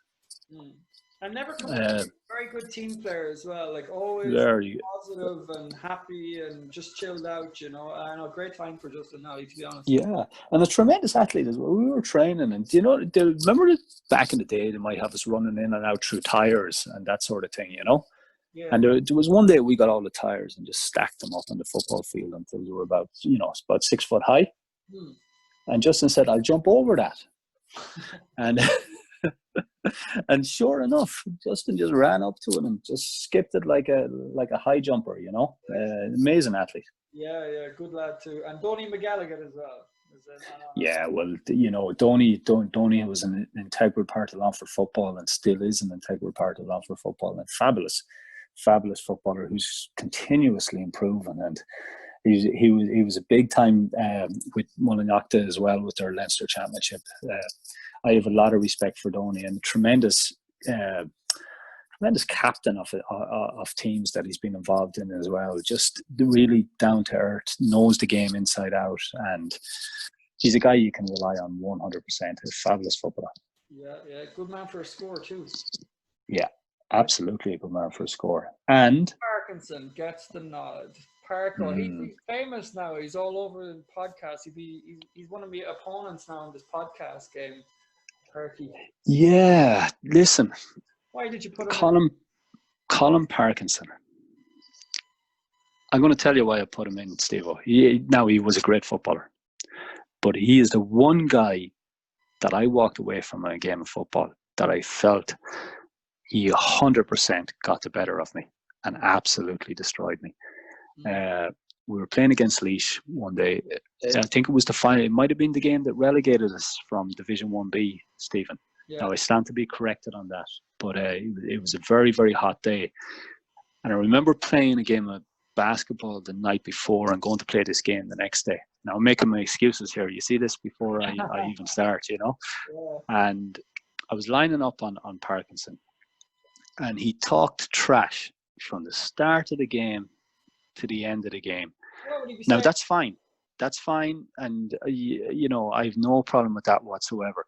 But everything that could go wrong for me on that day went wrong. But here's the thing. It was because Colin Parkinson was making it happen. He might have went up and kicked a few points as well. But I always, after that game, I always thought, that's one guy I want to get back in against and play against him again, because I felt I lost that battle 100%. Yeah. And so, you know, if there was if you wanted like a white collar boxing or a game of darts or something like that, I'd still play him just to get one up on him since, because Yeah, I've been basketball, one-on-one in basketball, I reckon. I'd take that too. I'd take anything. I would Ferguson, if literally you're take listening, anything Trevor Smullen to wants a one-on-one and basketball in any New sport. York. I'm Apparently, the talking any balls are sport, marbles, Stephen, anything you can get, because I remember coming home from that game that day, and I was sitting down in my own house eating my dinner, and I looked up at my dad and said, "What do you think of that?" And he looked at me and goes, "I think your man was man of the match." And I remember going, "Oh, Jesus," you know. And then, had nightmares like, about Colin Parkinson. I still have nightmares about Colin Parkinson. And the one, even Dennis Connerton must have been coaching us then as well, because any night I've been out having a drink with Dennis since, after about 4 or 5 drinks, you might need to use the bathroom. When I head off to the bathroom and come back, Dennis would have the whole table that we're sitting with told about this story and how he was going to remind me of it when I come back out to sit down, you know. But yes, he'd always remind me of it time and time again. So I've never been allowed to forget about it. Yeah. So, you know, if Colin Parkinson wants a game of darts, I certainly want to play him now, you know, or a game of basketball or anything. Brian Kavanagh told me that in New York they were calling it the Longford Larry Bird. So yeah, I think. Yeah, Cav was out in New York last year. On his turf, he wants you on the basketball court. So anywhere at all. Anywhere at all. Anywhere. But very good. Cool. Yeah, that's a real compliment, you know, and it's good. It's nice of you to put someone in that, just because if you were to say to me, remember that National League campaign we had? Like, yes. I was holding my own against everybody. Like I had no problems with Galvin. I had no real problems whoever I was marking with Westmeath. But I remember we went down to Cork. We were played against Cork. Now we got beaten by about 10 points, but I have never got a roast. Graham Canty, was it? Oh, Alan Cronin. Oh yes, Alan Cronin, correct. Man. Hell of a footballer. Oh, hell of a footballer. Dude, you look at him, you'd be looking at him coming over to you. Yeah, this looks like a little bit, you know, a bit heavy. I should have him for speed. Man, he was the fastest lad ever. That's right. Honest, that's right. Very good player. He was very, very explosive, you know. Oh, complete roasting. But yeah, and he would be the guy. If anyone ever said, who would you put right half forward, it would be Alan Cronin for sure. Because and the game where I left the field going, oh my God, I got absolutely roasted there. Like, you know, and that's yeah. Well, I suppose if you have pride in your game, and if you really take it seriously, it's the ones that you don't feel you did well in that you remember the most, you know. Yeah, and this is one that I just it's an everlasting memory. Yeah, even if you won the game, you'd still be feeling inside like nearly mortified that you got roasted, like, you know. I still haven't got over it, and mainly thanks to Dennis Connerton as well than anything else, because his specker still reminds me of it. But what can you do, you know? You know, I haven't hopefully someday. With Dennis, he'd probably tell me all about Alan Cronin. I wouldn't say Dennis forgets it. Dennis probably has the stats written down somewhere in a notepad, and he just brings it out to the pub, and when he goes out, he loves it. Alan Cronin, he scored 1-6 off there. He loves his notepads as well. And I happened to be driving back down from Dublin about 3 years ago, and I was tuned into your man's podcast, Off the Ball, and there he was giving out about footballers that talk trash on the field, and I'm like going, what? Colin Parkinson giving out about guys talking trash? He never got out of my ear for the entire game. He was like, where were you for that point, Trevor? Where were you? You know, so obviously he's mellowed out a bit as he got older. Yeah, I'm sure everybody that's ever marked him just turned around when they heard him say that and go, man, did you hear this fella? No, I just felt like putting it to bed and just throwing a punch and getting out of there, you know. Yeah. But I think that's also it's gamesmanship too, getting in someone's ear and, you know, a little bit cocky. You know, I like that too. He always had that kind of arrogance. I like it. I like it, and normally I can handle it off another player because kind of similar too. You know, if you ever mark Shane Mulligan, it's the same kind of game. He's going to be in your ear. He's going to go down and get a score. He's going to be making things happen, and you really have to be on your game with them, or they'll get the better of you. You know, and they will test you with the verbal. And like that's fine if you're holding your own. And if everything is going, you can handle it. As a footballer, you can handle it. But when everything is going wrong, like even, I remember that day, even if I made a decision to go one direction, invariably the ball always seemed to fall to Parkinson. Anyway, you take a gamble and on a ball. Yeah, you take a gamble and it doesn't pay off. Exactly. Gone up Exactly. the other end, sticking it over.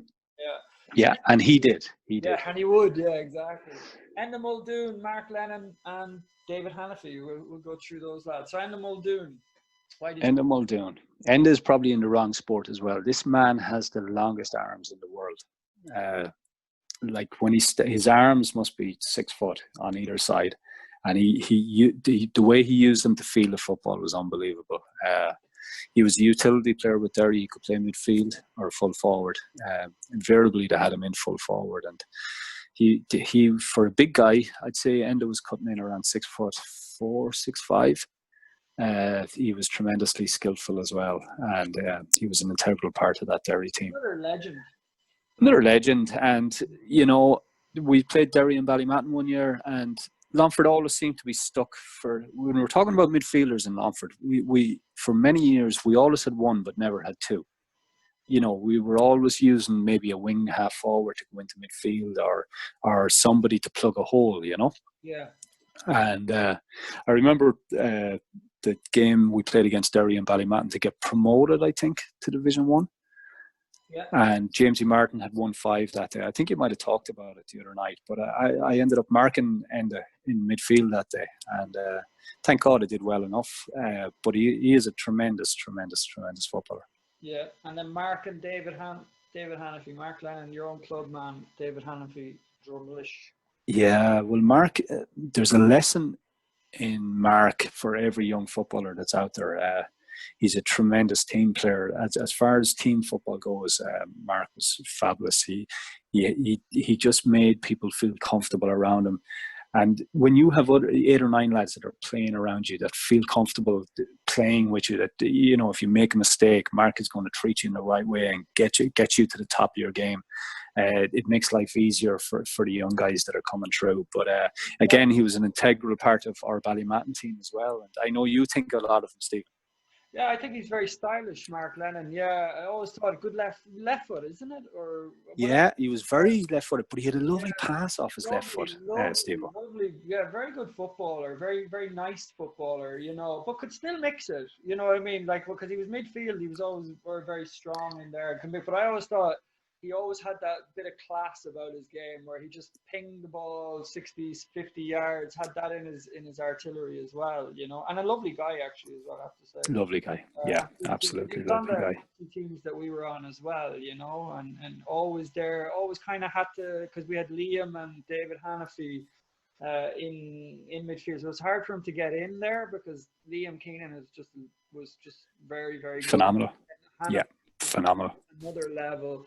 But he played a lot too. He got on, but he's one of those guys that just was patient and waited, a real team player, and didn't just drop off because he wasn't getting in, didn't complain because he wasn't getting in, just kept the same high standards and really kept the boys on their toes, you know what I mean? That speaks volumes, doesn't it? 100%. Like, it's so important to have a player that's prepared to say, look, I'm going to keep battling here. You know, so if you slip up, I'm going to take your place. And Mark had that in spades. And Longford lose a lot of players under those circumstances that we really should be retaining. But I suppose the carrot at the end of the line for playing with Longford isn't what it is for playing with Dublin. So you need a lot of people like Mark that will keep going to the well and keep going to the well and keep the pressure on everybody else, you know? That's what this is all about, like this whole thing that me and Sean are kind of doing. It's brilliant. But people need to realise that it is the same as playing for Dublin. It's exactly the same. There's no freaking difference. Okay, you don't win All Irelands, but going out to play against Paddy Keenan, Enda Muldoon, these boys are legends. Like, and you've played against them, and you know, and you can always say, I marked Enda Muldoon in a game and I didn't do too bad, or I got a complete roasting off Colin Parkinson. Not everybody marked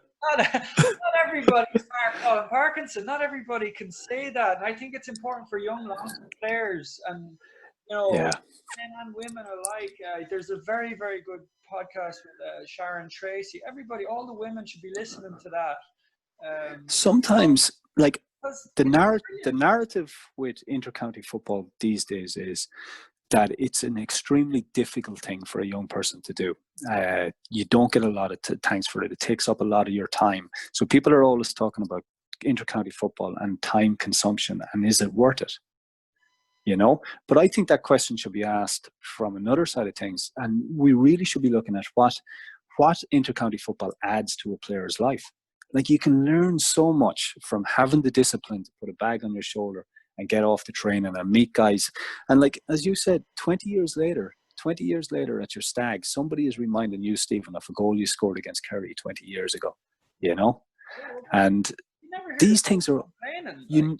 it has so much to add to people's lives. And I think that's where the emphasis should be, and not on how much hardship an intercounty player has to go through, because county football has so much to give to young people, and that's why these podcasts, as you say, they're brilliant, because any young person listening in should be thinking, if I go in and play for the county, my life will be better for it, and that's what it has to be, you you know. get the chance to And go out there in front of like thousands and thousands of people and kind of show off a bit and get into, as you said, like absolutely, mouthed and out by Colin Parkinson, you know, like you have a story to tell about Colin Parkinson. Hopefully, get to play him 1v1 basketball again and get the title, man, because we can't let that one go. Like he's got yeah, like, look, I don't want to limit this to basketball. I'll play that man at anything now, just table anything to get tennis. it Would you out of play my a bit of memory. table Yeah. tennis?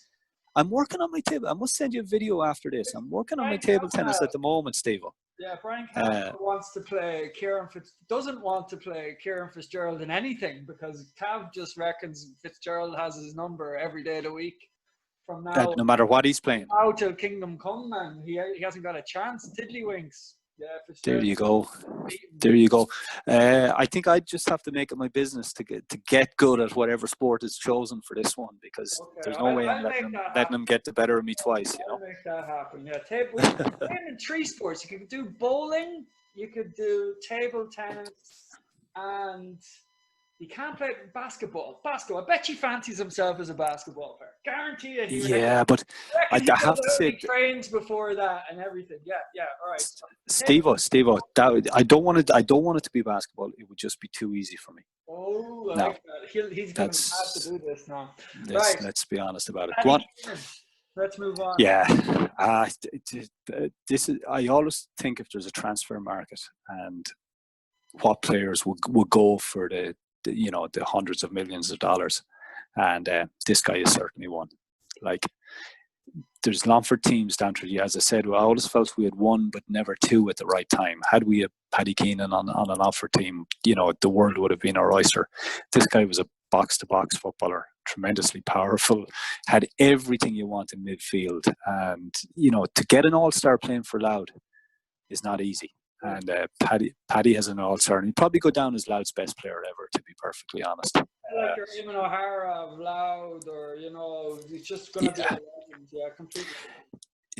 Just a complete legend. And I've watched them mark some guys that we think are good footballers, and they are good footballers in their own right, and they're tremendous footballers in their own right. And Paddy has made them look like average midfielders. There's 2 midfielders in the country that I feel are up there with the very best, and I mean, that walk onto a Dublin squad, that walk onto a Kerry squad, and that's Gary Brennan from Clare and Paddy Keenan from Louth. Yeah, they always go up in the teams of 15 of the whatever. I mean, in inverted commas, the weaker county teams. But Paddy Keenan could play on any team, really. This is the point, and that's why I don't like these sort of things, because this guy is better. Let's make no bones about it. This guy is better than Michael Darragh Macaulay. He's better than Dara O'Shea. This guy is like, it's just that he hasn't had the opportunity because of the county that he came from. Yeah, no more so. I've said it the other day as well. He was like, but doesn't that make him even more of a cult hero, that he carried the torch? You know what I mean? It's like, absolutely. like, you know, and I think it's the same with Longford. But Longford now are starting to have a few Paddy Keenans. Like when you look at the team, there's like we've a lot of big players now. But you know, but Yeah. as you said, he always starred. Like he always every game just top notch. Just top notch, yeah. Yeah. He's the real deal. He's like if you wanted somebody to bring some more success to Longford back when we had a good team but needed something else to cross that bar, that's the guy I'd be signing. I wouldn't be looking to Dublin. I wouldn't be looking anywhere else. I'd be going after Paddy Keenan, going, I want you on the Longford team. If there was a transfer market, Baller. a Darren baller, Gallagher, a baller. other centre midfield, Paddy Keenan, Darren Gallagher. Love him. Love Darren Gallagher to pieces. You're lucky to have him as a club man, Steve. Oh yeah, but sure, no, Darren now going back a long time. Yeah, he's one of these lads that, like you said, he's always improving. He's always improving, and like if you talk to people, this is a very unusual thing. If you're listening to people now around the country when they start talking about midfielders, all of a sudden Darren Gallagher is coming into the conversation of some of the best midfielders currently in the country. Yeah. And that hasn't been always the case in Longford. Darren Gallagher is a topic of conversation with people outside of Longford as being a great footballer. And I take a little bit of... Go on. Championship, you know, like Longford need a championship run, need to get to a Leinster final. That's it. Yes. That'll be the target. Yes. The year they do that, that'll be... He'll definitely have been an integral part. Now, along with some of the other lads, there's a lot of good lads in there now. Podgy McCormick and a few of those boys, like real leaders. Mickey Quinn, you know. But Darren is up there. You know, he's a leader. He's a leader, and he's another guy. You thought this USA, has he reached the ceiling? He's not even close to it. He's just continuously improving. Every time I see Darren Gallagher, he's added another piece to his game, another string to his bow. And I remember sitting in a pub, I think, in Ballymatton, actually, a good few years ago, with a couple of other county footballers around. It must have been when I was involved with Dennis, with the county team, Dennis Connerton. And the lads that were at the table said, name a footballer that you think is going to be a very, very good footballer for Longford in the future. And I remember saying Darren Gallagher. And I remember being looked at with faces of just total confusion, and they were going. So I just like to say to Mark Connor, or who actually said it to me, I said, look who's right now. This guy has become a hell of a footballer. Oh yeah. As I said, I'm waiting for this, just one of these teams just to really click. You know what I mean? Yeah. I think we're getting there, but when they do, every county will have a spell, and I think it could be just on the horizon. But when you have lads like him coming through, you know, you're getting. Well, that's it. You know, we're still waiting for a first All-Star. There you go. But we have to get to a Leinster final and we do. Ireland quarter. We do. Like Darren's partner there, Paddy Keenan, they probably should have won that Leinster final against Meath the year Joe Sheridan. Yeah. But that's how he ended up with his All-Star. Exactly. And that's what we need. You know, you need to get to a Leinster final, and you need to then you can start looking at All-Stars. But yeah, and Liam and Enda, they're your two honourable mentions. Yeah, well, look, I soldiered with both those guys down through the years, and both of them are tremendous footballers.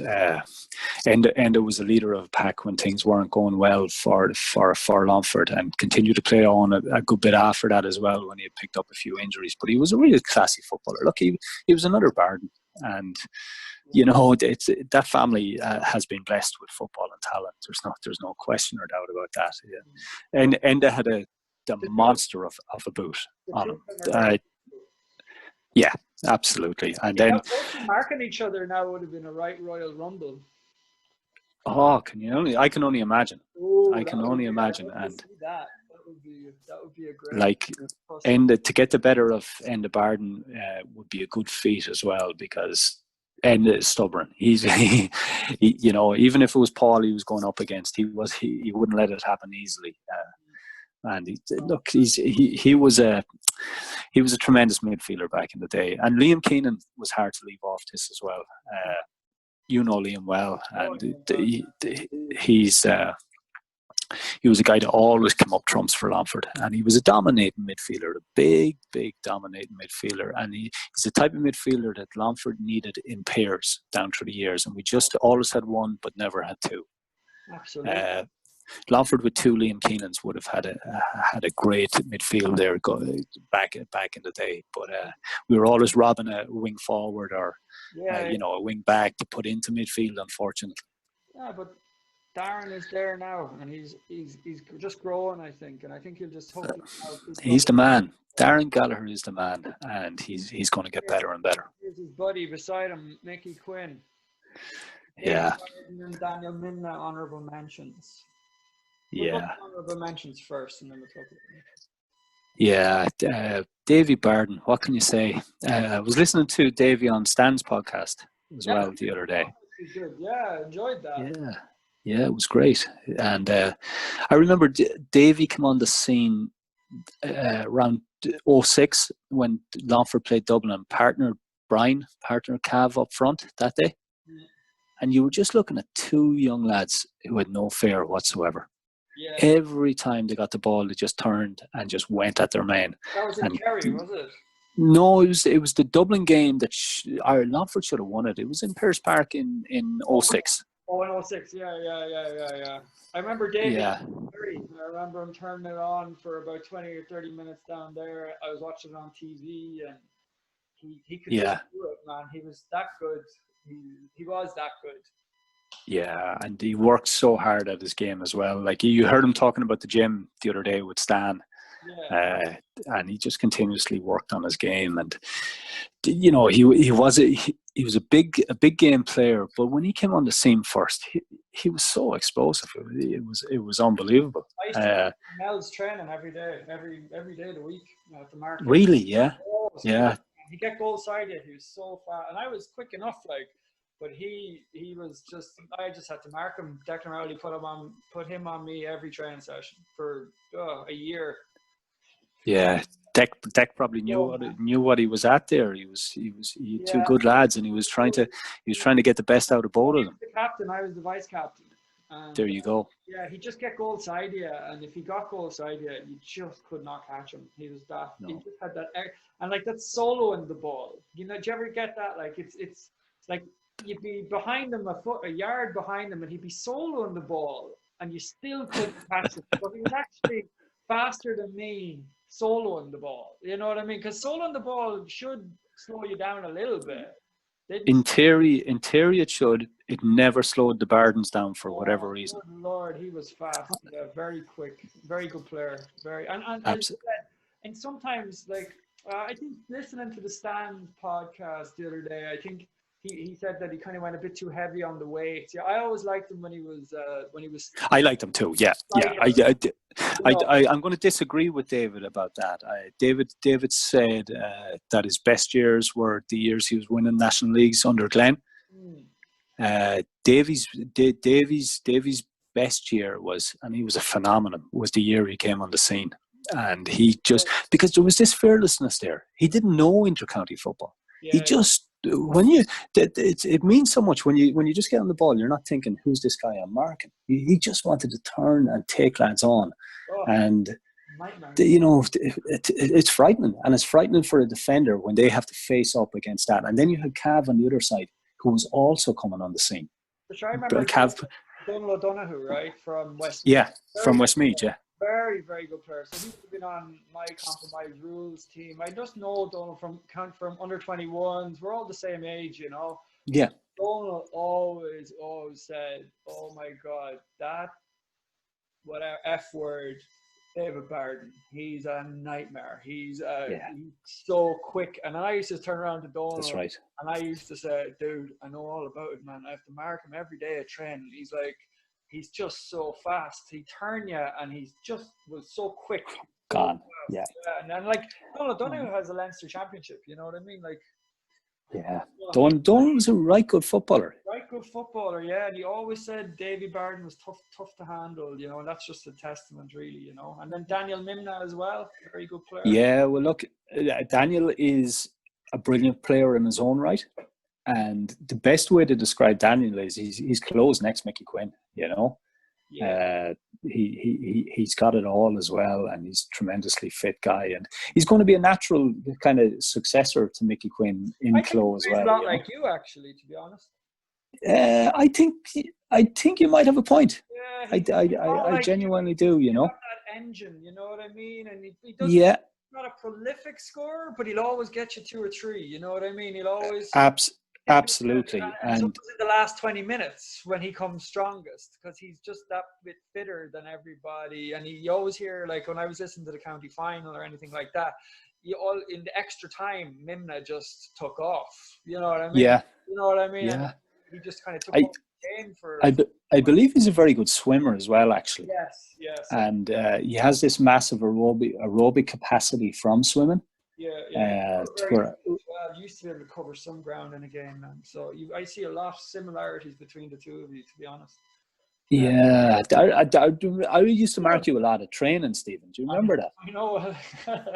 And the only things that would be going through my head is I'm not going to be standing beside Stephen Lynch and getting into a foot race with him. I just don't want that. So I'd always try and keep on the move. Yeah. Because I knew I couldn't beat you from A to B. If we both start together, I'm not going to win that race. So, you know, when things were going on, I was always kind of moving around the place. Yeah. There was no... Always alert. There was no logic to it. Just don't start from the standing start. Yeah. You were 25 yards gone another direction. You know what I mean? Yeah, but I only did that not to be getting into a foot race with you, Stephen. Yeah, well, I didn't want to start in a position that I was going to lose from. Don't like marking players. That's not my. I like a guy who wants to follow me around, not the other way around. You know. Yeah. Colin Parkinson. Yeah, exactly. I spent the day following that fecker, but anyway, there I go, talking about him again. Because he probably stuck over a couple of points in you in the first couple of minutes, and then you had to go running after him for the game. Correct, and they had a great midfield as well. I don't want to be reversing on the conversation, but they had Pádraig Clancy and Noel Garvin. So every kick out was going to Laois, and he was just on momentum, just all the time on the attack, and very, very hard to stop. And there's me making more excuses about the day. So we'll move on to Mickey Quinn, I think. Yeah, Mickey Quinn, top notch. Yeah, Mickey's the real deal. You can imagine Mickey's career and Mickey's life. From going, was he the youngest player ever to make an international rules debut that left from Ireland? Perhaps. I think he was. Right. I think it happened very, very quickly, and he was in the Essendon team, I think, in a matter of months after he went out. And that was unheard of at the time, and a big deal was made of it. And Mickey has got it all. But most of all, he's a tremendous teammate, and he's a tremendous player to have around, perfect role model. And I'd love to have played with Mickey Quinn, because he's somebody that just brings everybody along with him. I still think there's a season in him that's unbelievable. I still think that team is coming, and I think there's just a season coming where he's gonna really. He has. I agree. Massive. I think he's gonna be, again. You're looking at All-Star nomination. I agree. You know what I mean? I agree. Well, look, if Longford do get a Leinster or an All-Ireland quarters, he'll be integral to the whole thing. You know. This guy's going to be on everybody's list, you know. Yeah. And the other side of it as well, like Mickey's a teacher now in Mel's, I believe. Is he? Yeah. And you couldn't have a better guy as a role model for young kids coming up. Really? Yeah. I used to. I taught him for like 6 months, I think, in Mel's. Wow. Doing my teaching, and he was a model student as well. He was sound and humble. Yeah. At the time, he was soccer up in Dublin. He was playing for Bohemians, and he was choosing between. He was a bit like yourself, Steve, a bit growing up, yeah. He's very, very talented youngster as well. Yeah, exactly. Like, again, compromise rules over to play and go straight over to play pro in Oz. Like he's that level of physique. You know, he looks professional. He could be a professional. He does. You know what I mean? But very good player. He's very humble as well, like very sound. still treating his life as a professional as well, you know, Oh yeah. how he trains, how he eats, you know, and he's trying to pass that on to everybody, to all the young people growing up as well. And as you said, these podcasts are helpful. And he might be a good guy to get on, Steve-O, and to have a chat with, because yeah, I wouldn't mind having a chat with Mick. yeah, There's a few lads you can get on any of the boys, you know. That's it, like. But he absolutely. definitely, I think I don't think he's there. I don't think it's time to get him on yet. I think whenever he's finishing up, we'll get him on, because I think he doesn't need to be talking about other lads. I think other people need to be talking about him. Yeah, well, look, that's going to happen. He's a brilliant footballer. Oh yeah, and I as I said, I just have this idea that this team will come good, and he's gonna be class. You know, he's a guy. When you pay your money to in and enter to watch the game, you pay to watch him. Like, he's that good. You know, he's gonna do something. He's gonna show you how the game should be played. You know. Stephen, it doesn't happen by accident though. Like, this guy is genuinely first to train and last to leave. Oh yeah. And like that's every night. That is every single night. My experience of Mickey Quinn is he's first there, last out. But he loves it. He loves it. He loves it. And he's right too, because he'll play until he's early 30s anyway at the top. You know, he's got another few years in him of playing at that top level. So yeah. Absolutely. And there'd be nights you'd be at training, Mickey would say, look, will you hang back? We'll take a few shots from here, take a few shots from there. He's just consistently working on his game. Oh, yeah. Well, no, he'll always get better. That's for sure. Now, this is one, I have something here for you. Frankie Dolan, centre forward. This is... when I was looking for a picture, I found this picture, right? It's a good picture, right? It's a good picture. Dolan sets record straight about naked pool incident. What do you know about that? That's what goes on tour. Stays on tour, is it? Do you remember that? Do you? No, I haven't a clue what happened. I just burst out laughing. I was like, "This guy's such a renegade class player." There was a few renegades on that Roscommon team. I think they decided to play again pool after a few beers up in Donegal one night, and. It turned into a game of I don't know. You'll have to ask Frankie about it, but it turned into a game of naked pool up in Donegal with himself, Nigel Deneen, and Francie Graham. What's that?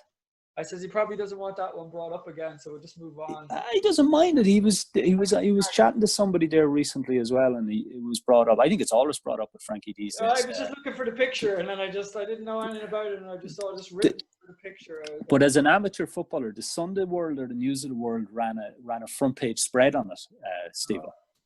Ridiculous. You know, yeah, naked pool up in Donegal. So I don't know how it occurred, but that's all for another day anyway. But he's a hell of a footballer. Footballing ability, yeah. So Brian McGuigan and James McGivney. Yeah. Two class players as well. Yeah, two class players. Brian McGuigan was probably one of the best players ever to play with Tyrone, but he was a guy that just turned over ball, and breaking ball was always a big statistic back in the day, and this man could come up with 20 of them during the game. He was unbelievable. I remember Art McCrory from Tyrone talking about him and just saying, look, you have Sean Kavanagh, but McGuigan is the best guy that I have seen. You know, and I would take his word for it. Against them. Remember? We did. The day in Pierce Park, wasn't he? It was McGuigan. Stephen, that game was very, very interesting. Tyrone were All-Ireland champions that day, you know that? I know, yeah. They played we had a guard of honour coming out onto the pitch, you know, so you're intimidated from word go. But the thing about it is this, for Longford, that game came at the wrong time, because we would have taken, in the vein of form that we were in going into that game, we would have taken 2 or 3 other teams out of that division in that game. Yeah, I know. But we bloody got Tyrone. Like Fermanagh, or we need one of the other teams that were more. Yeah, Fermanagh, Laois, any one of those teams we had. Yeah. And we ended up getting Tyrone. And it just came at the wrong time. If that Tyrone game had been drawn out to the end, But it still, I remember they played some football down to 14 men that day. Beautiful footballer, man. Just total footballer. Slight, agile, just great finisher, both feet, class. James McGivney as well. Bit different kind of player, James. More strong. Class act. Oh, very, very good player, yeah. Class act. We, Longford haven't got to the bottom of James McGivney. And I hope they do, because he's a footballer. And like, I don't have enough superlatives for him. That man can play football. Now, hopefully Longford will see him back in on a panel, and we'll get to see the best of James McGivney, because that's the one thing I feel we haven't seen, is James McGivney performing at his best for Longford. Yeah, well, once he's happy, like but you never know what's going on with lads. You really don't know why they're not going in. No. There's a reason, or maybe it's just not for him. But whatever it is, he could do it. Like he can play for Longford for the next 3, 4 years, 5 years at a centre half forward slot there. That good, like he can hold his own with anybody, really. Yeah. Hold his own with anybody, and on his day he's capable of pieces of genius that I've never seen. Has it in spades, but hopefully anyway. Sure, you never know. I'm sure you never know. Look, I think like sometimes these sort of things can get passed on to the likes of James McGivney. Why are you not in with Longford? But I think us as a county, we need to sell the game to guys and say, look, football will be an addition to your life if you give everything to it. So it works both ways in that regard, but hopefully we'll get to see James between club and county. Like they've done everything with the club now. There's not really much more for him to for him to do at club level. Okay, he can go out and try and win another Leinster, but you'd be doing well. Like really, if he really wants to kind of take it to another level, he needs to challenge himself. At least one more season at inter-county would be great for him, just to let him just give everything one season, like really focus. But if he doesn't want to do it, obviously, but if he did decide to do it, it'd be great to see. Exactly. And he has to want to do it as well. That Mullinachta team had to put in for 3-4 years must have been just incredible. So maybe he just needed a little break from inter-county, And that's understandable as well. But just to say, like Longford, probably one of Longford's greatest wins came at under-21 level against Dublin. That's right, yeah. And of all the players in that Dublin team was stacked full of future All-Ireland winners, multi All-Ireland winners. And on that pitch that day, you had the likes of Kieran Kilkenny, Paul Mannion. There were 7 or 8 players on that Dublin team that went on and won All-Irelands after that, and won multi All-Irelands. And on that pitch that day, James McGivney was the standout. Yeah, well, there you go. But like, a standout footballer. As I said, if he's approached well and it's, as you said, it's sold to him, in the right way, and people listen to whatever he wants to do, I think it's kind of like getting Frankie Dolan to play football. You got to sweeten him up a bit. Yeah, You absolutely. don't want to be bossing him around, and chat to him, have a chat. What do you need? How do we get you on the pitch and focus? Because they're a bit similar actually between them. They have that magic, Frankie Dolan and McGivney. They have that bit of magic in the boots, that not everybody has that, So Frankie Dolan. There's no doubt. And you know what? Just as you said, they're very similar. I was going, actually, you're right. We're talking about 2 very similar players here. Look, I could have put Frankie in the full forward line, but nobody's probably, well, I suppose people do know this, but as good as a scorer Frankie Dolan was, he was the best passer of the football I ever seen. So I just thought, if this team is playing Frankie at centre forward, there's going to be some supply line going into that full forward line. This guy could pull a pass out of nowhere and hit you on your chest. It's just an amazing footballer. And we had him in Ballymantine for 3 years, and it was an absolute joy to play alongside him, to be perfectly honest. I'm sure Roscommon think every bit as highly of him. Both feet? Oh, both feet. Oh, everything. You name it, he had it. And he just did it at his leisure. He could see a pass. He could pull up. And it's funny, in the county final that we won against Clongaish, things weren't going right for Frankie. About 40 minutes into the game, and Frankie hadn't got a lot of touches, right? And one innocuous incident where Pádraig Cooney was going out for a ball, and it should have been just cleared. It was a bad pass from Bally. It just slipped under his legs. All of a sudden, somebody got on the ball. Pass. Frankie stuck the ball in the net. Within the next 5 minutes, Frankie had kicked points from both sidelines, one from the centre of the field and one from an angle. Just, you could only call it an impossible angle. Yeah. So within 7 minutes, Frankie went from, having an average game to being man of the match by a country mile, That's the talent, but that's what McGivney genius. Well, McGivney has that. Like, you see him in just 10-minute spells there where they just hit 2-3 points from distance. Yeah, but Frankie's right. Class player. That's right, and a wonderful guy as well. Like, just a good guy to have around a team, and at training there was always a bit of fun around him as well, and there was always a bit of crack out of him. So, times was he?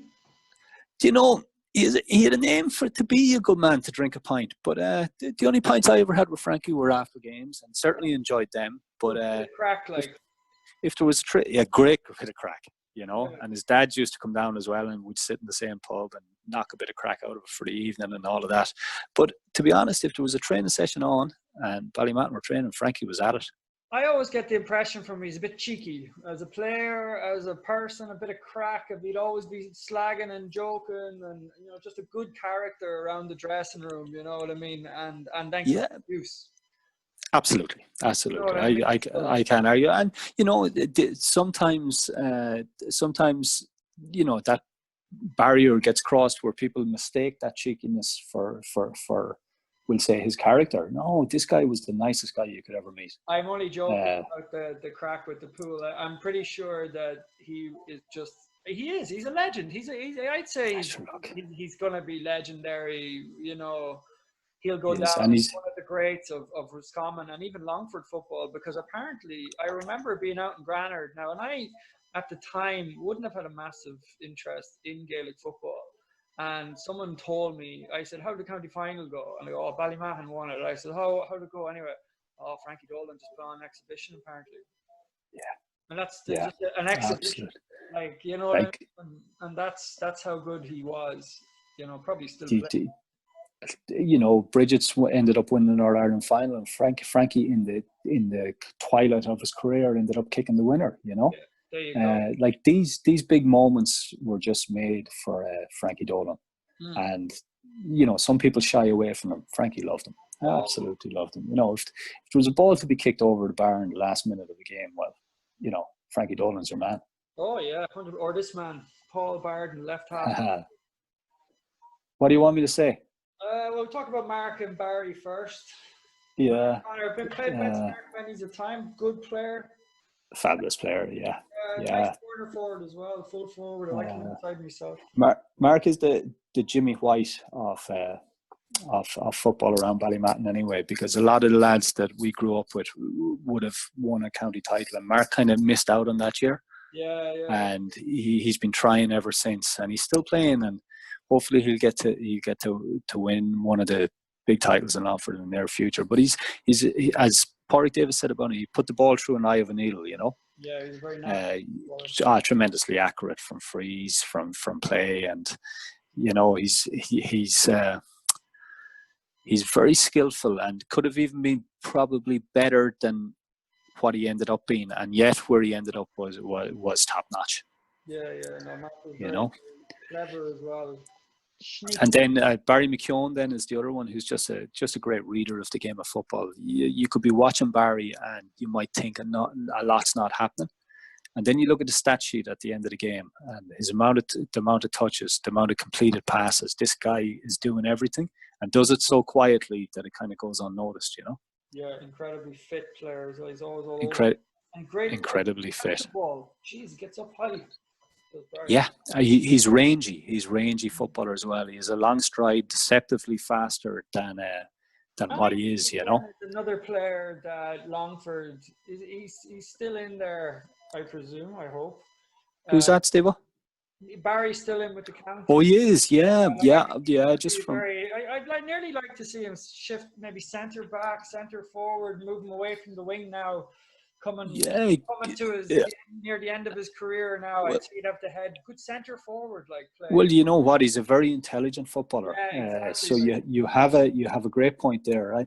Talking to Pádraig Davis thinks a lot of Barry McKeown as well. I'd be From looking from at him what centre forward. from what I can gather, you know, Very clever player. And Paul very Barton very clever there. got the nod. Well, this is why I was saying, what do you want me to say? Because I'll just sum this up quickly, and I mean this 100%. You're looking at the greatest footballer that ever played football. Oh, that's bold statement, but you That's not a bold statement. That is not a bold statement. That is how I feel. Yeah, That's how I believe, and I'm not to be changed on that, because we throw names about the place. We throw the likes of Jeremy Connolly about the place, Seamus Moynihan, and there's a guy that was asked, Seamus Moynihan, who is another up there. If you were talking about the all-time greats, yeah. Seamus Moynihan was asked, "Who's the best player you ever marked?" Paul Barton. And you just have to think, how many great footballers did Seamus Moynihan mark? Yeah, I think. And now missed out on a lot of his career. Wasn't really caught in the social media generation. Missed out. Correct. On a lot of internet time, like, so he kind of came really end of the 90s. There wasn't YouTube. There wasn't any of these social media. No. Like Paul was doing I, things a week. That I can't even would be find highlight reels, like, you know what I mean? Oh, highlight reel. I can't find, and even let's just put the highlight reels aside, because there's so many footballers that can produce a highlight reel in one or two occasions. But everything that Paul Barton did was almost perfection. Everything. I've never seen anything like it, not from any footballer that I've ever watched in my life. And you're talking about highlight reels. I can't find that video of the point that he scored against Down. I know nobody can, man. But like, maybe Declan Gilmore has it or something like that. But the thing is this: there should be. What's that, Stephen? More videos up at the moment of old games now. Forget about what they're putting on TG Cahir. That's all the other counties are up there. Can we get a call out to Declan Gilmore, who has all the videos, to get this video of the Down game and put Paul Barton up, putting on the greatest show of athleticism I have ever seen in my life. Ridiculous. And here's the thing, Steve. Everybody talks about that point he scored against Down, and the crowd stood up, gave a standing ovation, sat back down, realised how good the point was, and then stood back up again and started clapping. Right? But 2 minutes later, and everybody forgets about this, 2 minutes later, Paul Barton gets the ball. Instead of getting it on the 5 metre square, he gets it on the 21 and does the same thing again in the same game. So he scored 2 of the best points I've ever seen in my life within 2 minutes. And the only thing I remember from that game, I looked over at Pete McGrath from Down, and Pete McGrath just went, "What have I just seen?" Yeah. He was just 2 hands on his head, just going, "Holy cow, this is..." And he knew he was on to a hiding when that happened on that day. Well, I'll never forget coming on to the county team anyway, and just being on the bench in the first game. You scored, actually. I think you scored a lovely goal against Kildare in That's right. Niler caught it. Niler caught it. Was it Cusick? Yeah. Niler caught it, slipped it off, and I just kicked it, Steve-O. I just remember just being on the bench, just on the side. My kind of really, honestly, man, I had never seen any of you play. And I remember just it was my first kind of championship experience, and it was sunny day, full house in Cusick Park, like full house, proper crowd at this game, real good energy about. And then the ball comes to Barden Paul out in the left wing, and we were all in this dugout there on the left wing. Just he was coming down the line in front of us, and like he's coming up against these Kildare boys, like you're talking about, like Anthony Rainbow. That's right.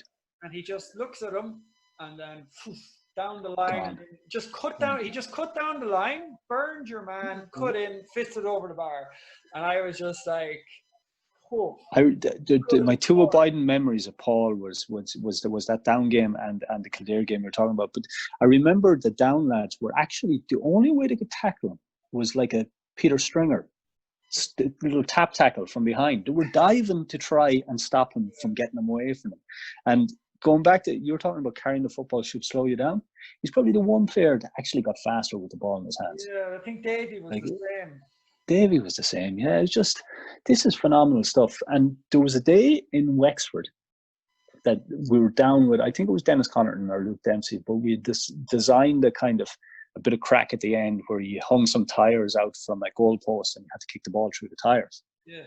And it ended up being a draw between Paul and maybe Porrick Davis. I forget who the other person was, but they decided to go to penalties. Now, this is back in the day when the penalty spot was a good bit out than what it is today. But Damien and Gavin were taking turns in goals. The penalty shootout lasted hours. The guys never missed. Yeah. Never missed. Just one after another. I got bored watching it. I'm not watching this. I'm going in for a pint. Forget about it. And these guys just kept going and going. Neither of them missed. I will never forget that. And, okay, penalties should be scored. But I'm talking, Is he your vice captain? Sorry, I forgot to put that in.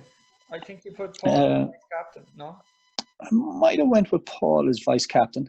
Okay, well, Paul, I'm giving you vice captain. Desi Barry's in corner, right corner. Yeah, Desi was a hero to a lot of people back in the day, tremendous footballer. And I'm happy to put him in for the simple reason is my very first county game, I came on as a substitute for Desi Barry in Limerick. Did you? Yeah, and Desi could do things that no one else could do then, and he wasn't the biggest guy in the world. I remember getting up one morning at 6:00 in the morning to watch Desi play in the Australian rules. It would have been in the 80s, and you're just looking at a Longford hero, really, a cult hero, and you can't. There's not enough superlatives about him, really. He's just an absolute legend. Kind of before my time, I never got to see him playing. I believe both feet as well. Well, it's interesting you say that. I brought Desi out for a camp for young lads in Ballymatton. Maybe it must be 20 years ago now, and there's a couple of cheeky lads around Ballymatton, as you might know. And one of the young lads looks at Desi and goes, "You're kicking all these with your left foot. Do the next set with your right." Desi was kind of doing an exhibition of point scoring, And Desi just looked at the young kid and he goes, "Why would I kick the football with my right foot when my left foot is so good?" And the kid just looked at him and went, "I suppose you're right." But Desi Barry could get away with that. He had this, he was as accurate being able to kick the ball with the outside of his left foot to make it look like it was a right foot shot, if you know what I mean. And he was as accurate with the instep. And he had a solo with his right foot, but he didn't really have outstanding accuracy with his right, but his left was so bloody good he didn't have to have. And that's a very strange statement to make. Yeah. But he's a legend, man. Legend. Absolute legend. Definitely one of Longford's greatest players, but for sure. And that's really nice the way you made your debut coming on for him. That's pretty cool. Only young lad coming on at in Limerick, and Desi must have picked up an injury because there was no way he was having a bad game. I don't think he ever seen him play a bad game. And Robbie Smith and Kevin Madden, then your honourable mention. Yeah, I'll run over Kevin Madden very quickly. Kevin Madden was just an outstanding footballer that I went to college with up in Belfast, and he played with Antrim for years, and only for a little problem with his heart, he probably would have kept playing. But Kevin Madden was 11, 12 points a game footballer with Antrim, tremendously accurate pocket rocket, and he's another guy that would have made any county team, really, So it was simple for me to put Kevin in there. He was an excellent footballer. Very good. And Robbie Smith? Yeah, Robbie's the man. I love him as a footballer. He's tremendously fast, great strike of a ball, and he was the goal scorer against Dublin in the under-21 game where they turned Dublin over. And once he turned with the football in that position, there was only going to be one result with Robbie. He has that cockiness about him that if he gets a yard, it's game over. It's unfortunate that he hasn't won a county title yet with Avilara, but he might fix that now in the future, hopefully. But a tremendous footballer. You must know a bit about him, Steve, do you? I marked him a few times. Yeah. He's got a nice left foot on him now. If you give him, he doesn't need any actually space at all, to be honest. And it doesn't matter what angle either. He's got good angles, so you can kind of think you're shepherding him out to the sideline. And you think, oh no, it's a bit far out now. He won't take that on, but he will take it on. And he will take it on. There's a confidence there, you know. He's got a very, very, very a lot of talent. He's strong too, you know what I mean? Yeah, no. Robbie has but again, he's another player that, you know, there's a few years left in him there now. That could be very productive, you know, if he keeps the shoulder, you know, to the wheel and he goes at it, he has a lot of potential, you know. Absolutely. There's no question or doubt about that. Yeah. We'll move on to full forward, Steve. Desi got the nod for I did, yeah. An all-time great.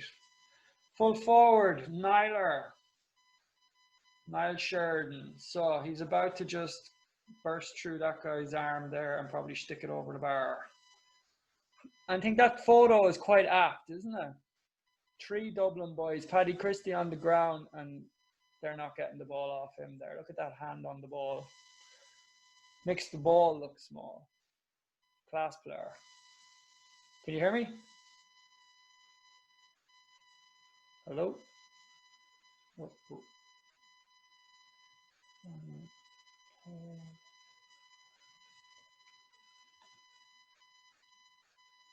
Just gonna click this, I'm gonna click this. Right, so we're on full forward. Now I'll be able, don't worry about that. That's no problem at all. So we're back. You can see the picture. Oh wow. Nice. Yeah. And 3 Dublin lads, 3 of the best Dublin forwards there, and he has the ball. Doesn't surprise me at all.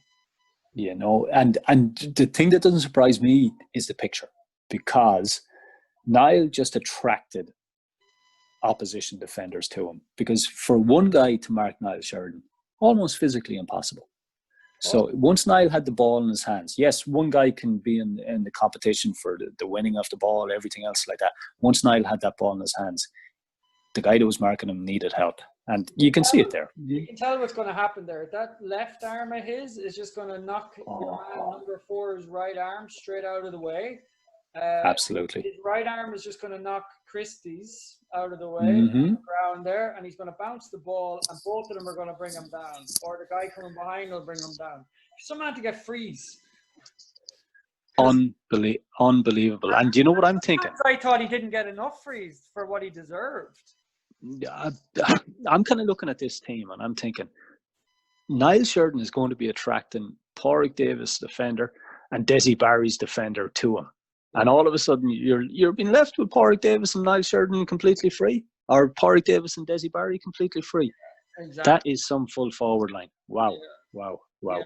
And then you have Brian Kavanagh in as a, well, we talk a bit more about Niall. You would have played a lot with Niall. So you've been giving him in a lot of ball, actually, from a wing. Absolutely. And look, Niall made life easy for anybody who played with him. I think that was the beauty of Niall Sheridan, because the ball didn't have to be exact. With Niall, you just put it up there. He's going to do the rest. He's going to win it. And then if you wanted to kind of, get your own score, just be hanging around Niall when the ball comes in. Yeah. Because Niall will attract 2 or 3 players to him, and he'll find you. If there's no way out, Niall will get the ball back out to you, and you'll be free because your player is in trying to mark Niall Sheridan. Like, it's a brilliant tactic, and Niall was able to execute it right down to the perfection, absolutely perfection. What a tremendous footballer, and what a set of hands. What a brain as well when he got the ball in. Just laying it off, and very selfish as well, And probably the happiest guy you'll ever meet. Sporadically, I bump into Niall in recent times, and he just makes you smile. He's just a happy guy. And I grew up playing football with Niall from under 16. Really, we soldiered together. It was good times. Even when we were losing, it was still good times. We always had great crack together, and we enjoyed each other's company. Just a great guy. Knew where the net was. Unbelievable. He knew where the net was. I remember being in Pearse Park one year, Steve, and who were they playing? Abbey Lara and possibly Slashers or possibly Clongaish. But three guys jumped on Niall Sheridan about 25, 26 yards out from goal. So Niall starts nonchalantly soloing the ball while these guys are literally hanging out with him. Now, these guys aren't running beside him. Niall has them carried on his back. And he trots along until he gets about 2 yards out from the goals and just slots it into the net. And that would have been one of the last goals he ever scored like that. But he did it throughout his entire career. Oh, just legend. Absolute legend. As well, one of those lads that the ball goes in around him. It's one of these players that creates the vibe. There's always a buzz around Niall Sheridan. See, people would have looked at him, and then all of a sudden you're thinking, can this? Especially if you didn't see Niall before, if you're an opposition supporter, you're wondering, can this guy play football? And all of a sudden, you're seeing a guy who you're thinking maybe, looking at, his shape, you'd be thinking maybe he's not that good. And all of a sudden you're walking away going, that was amazing. What I seen there today, like, would he have made a good rugby player, Steve-O? I think Niall could play anything, really. Because his hands were phenomenal. His hands were absolutely phenomenal. Yeah. His ability to get a pass away. You know what I mean? Like, yeah. It would have been an amazing... his power was just something I've never experienced in my life. And, like, I played rugby against big lads, and I've often had power, like, only him and I think Timmy Jackson from upended. But I've never felt pure... Yeah. Like Niall Sheridan. No, he would have made a very good rugby player. Yeah. Unbelievable. Do you remember Dennis Connerton used to like to kind of play a bit of kind of one-on-one defending, where a guy would be standing out about 50 yards out and kick a ball in between two people, and you'd have to win it. But you'd be standing at the end of the goals, and if you were ever paired with Niall only needed a half a yard to get first to the ball. He had this burst off the mark that it just didn't go with what you were looking at, and it was phenomenal. It was just the power and the pace, and then to get around him was impossible after that. Once you lost that battle, you weren't getting to the ball. Very good hands. Jeez, the ball stick to him. Brian Kavanagh, Colin Flynn, and Kieran Donnelly. I put Cav down as Niall's understudy because he had to go in and kick the ball out from behind the goals. That's right. I heard him saying that the other day, and like Cav was a tremendous footballer. We all like, he's young in that picture, isn't he? Jeez, he must be 18, he's young in that picture, and I remember Declan Rowley talking about Brian Kavanagh before Brian Kavanagh came into Longford, and he was saying, "We got a good footballer coming now." And Brian had come in, and within a year or two, he was terrorizing defenders, really, Yeah. And he had it all, and he tremendous strike of a ball. And I had the pleasure of being in New York with him this summer, actually. And the funny thing, on the basketball court. Yeah, we used to go down to Knickerbocker Park in Brooklyn, and we'd play a few games down there and enjoy the crack down there. Yeah. It's an interesting spot in itself, but it was good going down. It was an experience. Let's put it that way. Yeah, he's a legend. But Cav can still play even to this year. Like, he can turn it on, and he's still got all the skills, and a fabulous striker of the football as well. He could actually. You talk about striking a ball. Flinner has a lovely strike of a ball. Yeah, lovely. I wish he was still with Ballymattin this year, but he's living in Castlebar, and I think he's tugged out for their local squad and did pretty well with them as well. He was man of the match in a quarter final recently, Mayo quarter final championship. Very good. Tremendous player and very good for Ballymattin as well over the years. And if you're listening, Flinner, by any chance, feel free to transfer back if if the notion takes you and you think you have another year left in you. There we are, Flinner. You're doing well out in Canada. Hey, are Granard playing intermediate or senior this year, Steve? I haven't got a clue. Nobody said anything about that. And will you be playing? I don't know, man. We'll see. I just had a baby there, so I don't like to commit to things until I'm 100%. But yeah, I was feeling pretty good last year. I was feeling. I think I might play a bit of soccer up in Dublin anyway, for sure. I want to. Lovely. There's Swords Celtic there beside me, or a good junior soccer team, so I wouldn't mind just playing a bit of soccer. You never know. We'll see. Nice. And Donaghy then. Well, Donaghy's. Whoa, apologies there. Donaghy is self-explanatory. He's when he burst on the scene, he became unstoppable for 2 or 3 years until teams began to figure out. They didn't figure out how to mark him, but they figured out a method of how to deal with him, I suppose. But just when he. Donaghy. Yeah. And there was a lot of Niall Sheridan in Donaghy as well, wasn't there? Just with his hands and everything else. Yeah. And again, like I'm kind of salvatating, thinking of Pádraig Davis and Desi Barry and Niall Sheridan and the one full forward line and everybody being attracted to Niall. But that was Kerry's ply as well, Put it into Donaghy, let him win it, and you have the Gooch and whoever they decided to play in the other corner coming off him as well. And sure, it worked a treat. Yeah, absolutely. Yeah. But Niall's in there ahead of them, a whole lot of them. Legend. Absolutely, yeah. Just a great teammate. A phenomenal teammate and a great person as well. Left corner forward, Pádraig Davis. Podgy. We'll talk about Stephen O'Neill and Sean McCormack first, and we'll finish up with Podgy. Yeah, Stephen O'Neill. You mentioned the other night actually on your own podcast. Just he was an all-round footballer, wasn't he? I nearly put the whole Tyrone team. Do it off right. I nearly put the whole Tyrone team on the team. They were that good that day. The thing about that Tyrone team was the year they played Kerry in the All-Ireland final, the ferociousness that they started that game was something I've never seen since or never seen before. They just, how much ball did they turn over in the first 20 minutes? Kerry were beaten very, very quickly that day. And the game plan that Tyrone implemented was just one that it was phenomenal in itself, But of course, Stephen O'Neill was the chief marksman, and you have to remember Stephen O'Neill came on the back of Peter Canavan. Yeah, and it was some understudy to kind of be working alongside as you're making your way through it, Class player. Sean McCormack. Class player as well, Sean. Yeah. Sean would be in a lot of guys' teams. I probably didn't have the privilege of seeing a lot of Sean until his latter years.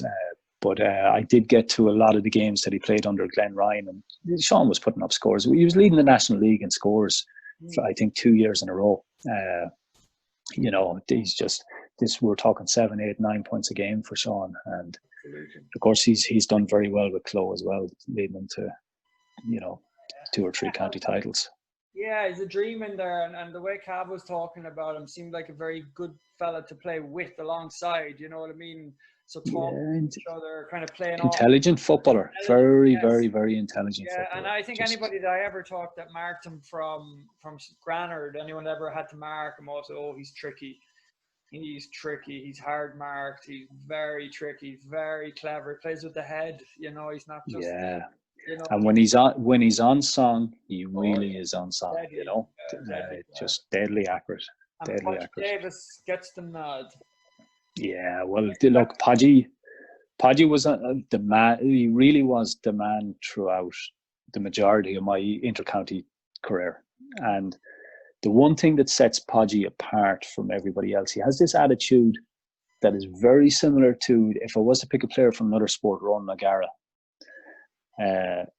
It doesn't matter what's going on. When the game is on the line, Podgy wants the ball in his hands. And do you remember the point he got against Monaghan? I do. There was lots of them down through the years. I do. I remember it well. Flag to draw it, to bring it to extra time. Oh my God. That was a promotion game for us, Steve. No, it was a qualifying round. And then we played the Dublin in the next round of the qualifiers. Yeah. Okay. Yeah, we played No, Dublin no. then. I'm going to disagree with you on that one. Is it okay to disagree with you on that one? I don't know, man, because it went to extra time. Yes. And Yeah. did we go to Croke Park No, after we that? played them. I think we played Dublin somewhere down around Laois or Offaly. Oh, gotcha. Yes, yes, yes. Sorry, Stephen. You are correct. 2004. 100%. 2004. Yes, correct, correct. Yeah. And Remember that point? Podgy scored. Yes, Oh, he scored a point. It was from a crazy angle in the corner. Is that the one you're talking about? dropped it on top of the net, man. Best point I've ever seen. That's right. Unbelievable. But he did that time and time and time again. But it's just like what we were saying about the Bull Masterson. When the game is on the line, Podgy wanted the ball in his hands. Like I remember playing Wexford one day in very, very early on in my inter-county career. And we were 1 point down in Wexford. And literally time is up. And I remember having the football in my hands. And Porrick Davis just came by me. And with the loudest roar ever, he goes, "Give it to me. Give the ball to me." So I just slipped it to him. Now he's still out about 55 yards. And he just let it go. Just let it go off his boot. Sailed over the bar. Ref blew the final whistle. The game was a draw. Jesus. Now, for somebody to just want the ball so much at the most crucial time and back himself, to ultimately back himself that if I get it, I'm going to stick it over the bar. It shows tremendous confidence in their own ability. Just tremendous, tremendous confidence. Legend. Absolute legend.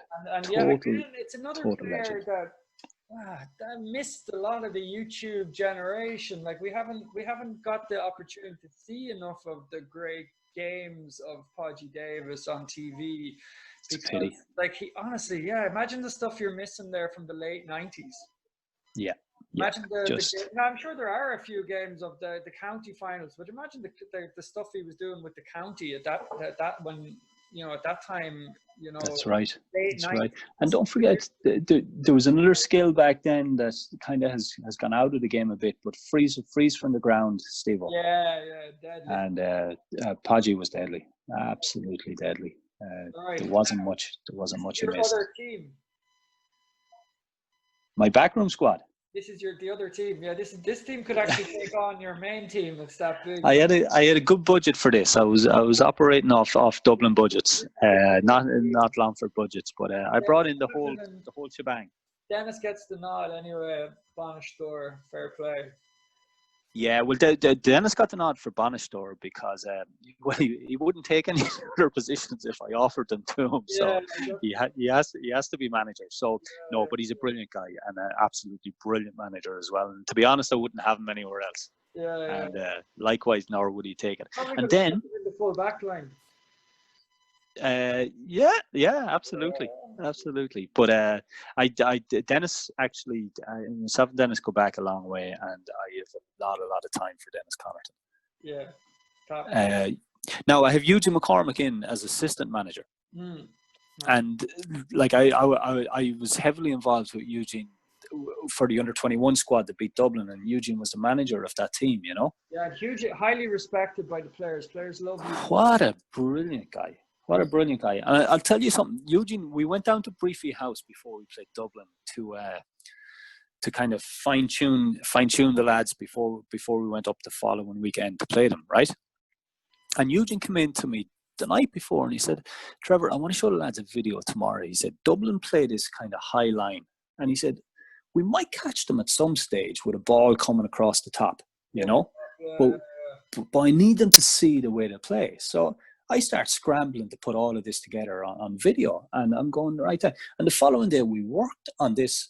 Dublin coming up in a high line, the ball being played across, and sure enough, with about 12 minutes left in the game, Dublin had come up. Their defenders were so confident that they thought they could play in front of Longford players all day long.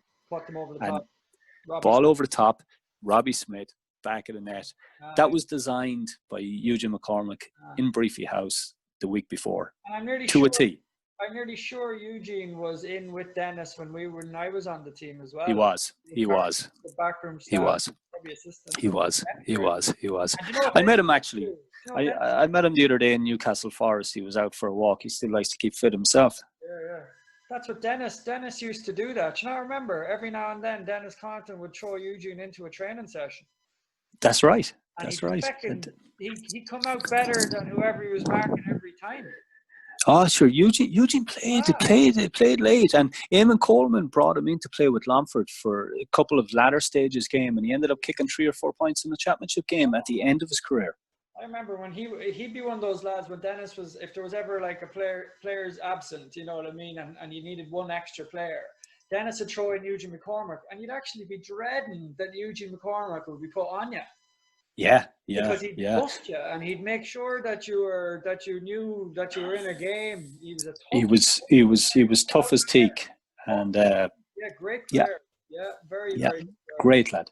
Absolutely great lad. Coleman, Michael McCormack, and Luke Dempsey are your selectors. This is a dream. Yeah, this is my dream team, and these are the managers that I played under throughout my county. They're all mentioned there, and you know, they all brought their own strengths and weaknesses to it. But at the end of the day, there were people that you just had the utmost respect for, like Michael McCormack. You know, going back to Michael McCormack, I remember Michael McCormack would pick me up every day in Monaghan coming down to Belfast to go training. And so I would spend hours in the car and the stories he'd be telling, and you know, they're the relationships that you build up through the years that you don't forget about. And this is all part of the positives of intercounty football as well. You know, that you learn about people's characters, you learn what they're like, and I really appreciate every manager that I played under, and I'd love to have them back as a dream team, to be perfectly honest.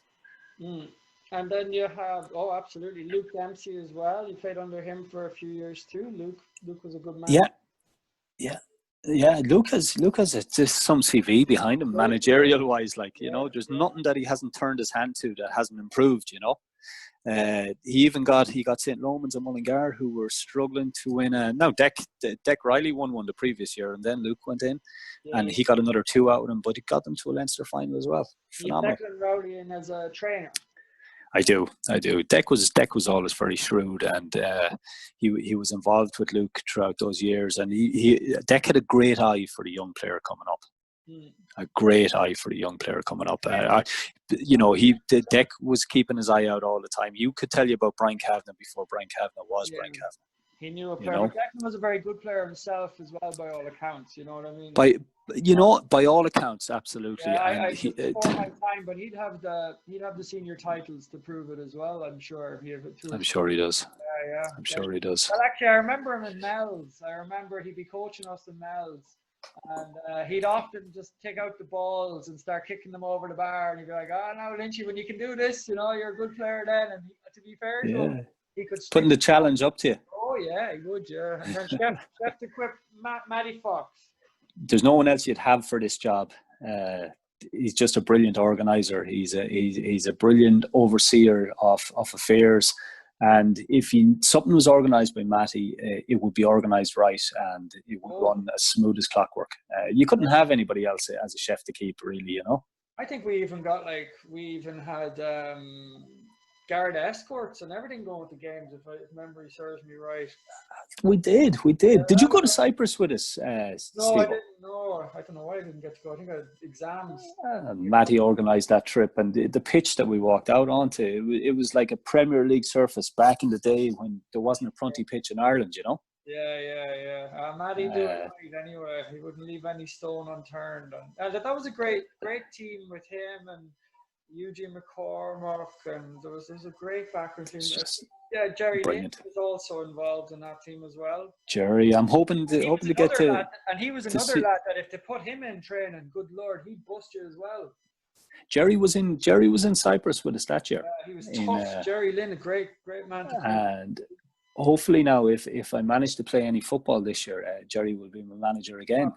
Very good. I look forward to that. I look forward to that, is right. Forward your main physio and Miranda as the assistant. I'm sure she's going to love you for that. I've reversed orders, absolutely. Miranda was always the assistant to Vinny, but Vinny was an absolute character. They've both been great for Longford football. Yeah. Brilliant. Can I tell the best story I have about Vinny Ford? Of course you can. Yeah, Vinny. Is it? No, well, I have one basketball related. There was one day I had a row with Vinny over a whistle that he blew. Vinny used to referee. Yeah. And he blew the whistle in a game that was tied. And I just remember I was just going to take a layup. and a very simple score was going to be had. And Vinny turns around. I look at Vinny, and Vinny's doing the travelling call, you know. Yeah, And I turn around to Vinny and I go, Vinny, I didn't travel. And I let a roar at him. And Vinny goes, Trevor, you didn't travel, but you were going to travel, he said. So he wanted that game to end in a draw for yeah. then Vinny was the guy to give all the players a rub before they go out to play, you know. Yeah. And we were playing Derry one year in Pierce Park, and Vinny had made, you know, the concoctions of deep heat and olive oil and vodka and a few different alcoholic drinks, and Vinny used to carry this around in a brown jug with a screw cap. Tea tree, or what you call it? What's the name of that stuff? The pink stuff. Wintergreen. Hello.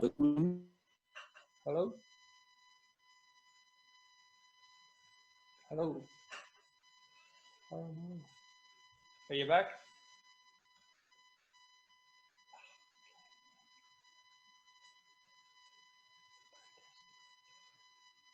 Okay, we're down.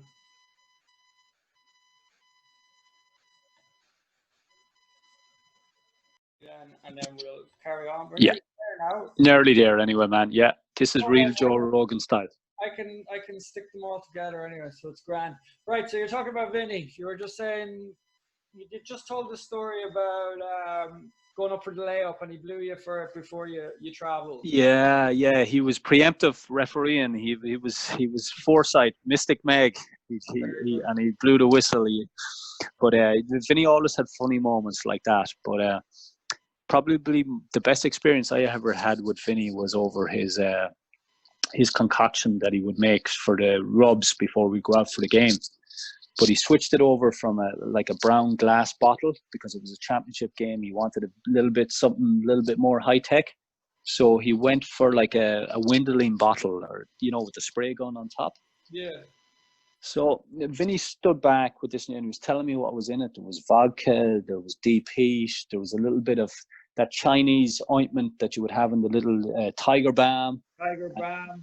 Few other little bits and pieces. Everything is mixed up or whatever. And Vinny stands, and Trevor, this thing here is great. This new spray gun I have, and these would have only come out in the market about then as well. Yeah. But he stands back about 3 yards away from me. We're 5 minutes out, just about to play Derry, and he sprays my legs, and I'm like going, okay. So, but the spray hit my legs, bounced back up, hit my eyes, and left me blinded for 15 minutes, right? So, like, the photographs are being taken of the team that was going out to play Derry, and I'm still in the bathroom in Pierce Park, scooping water up. Vinny's behind me, rubbing my back, going, everything will be okay. You know, just get all of this sorted. I'm washing my eyes out as quick as possible, you know? Yeah. And so we went out playing Derry that day anyway, but very quickly and early on in the game, I got a goal. The stormer, I was about to say that. Bet you had a stormer now. Yeah. So I'm coming back in anyway. And Vinny turns around to me and he goes, "It's a good job I blinded you, Trevor. You never would have got that goal." You know? He's a complete another. Yeah, an absolute legend. Great man to have around the team as well. Yeah, and likewise Miranda, who in all fairness is a brilliant physio, and I hope she appreciates her assistant role in this setup. Yeah, but she's been an ever constant with Clonford since we've been. Yeah. They'd be a good partnership, you know. Yeah, they're great. Yeah, but Vinny is a true legend, man. Oh no. Are you there? Can't hear you.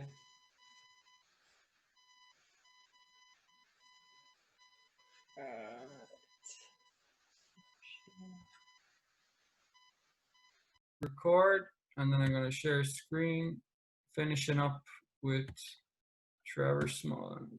All right, Trev. So we're back. Technical difficulties. Yeah, but sure. Anybody that's had the patience to stay this long, I think they're probably all mad to know what you have to say about these kit men: Alan McLaughlin, Shane McInerney, and Danny O'Toole. Last three men up.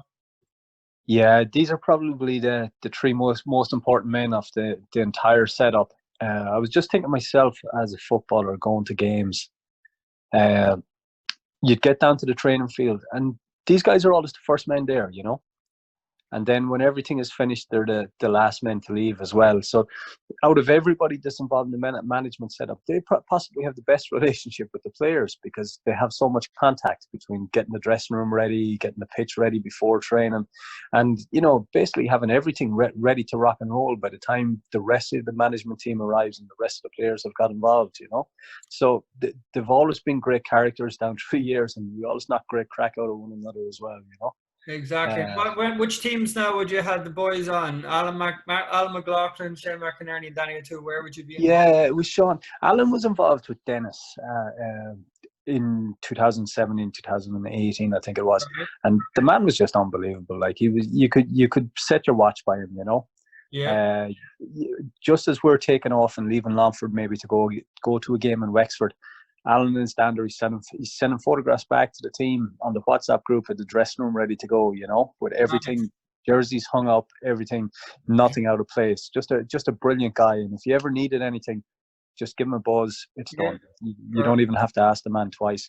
And the same with the rest of the guys as well. It's Sean McInerney was what? Do you remember Sean? He was I the know boy the name, right. from Dramard, Blackjack, Yeah. we used to call him, and he was always Right. involved with the start. Unfortunately, he died a number of years ago, you know.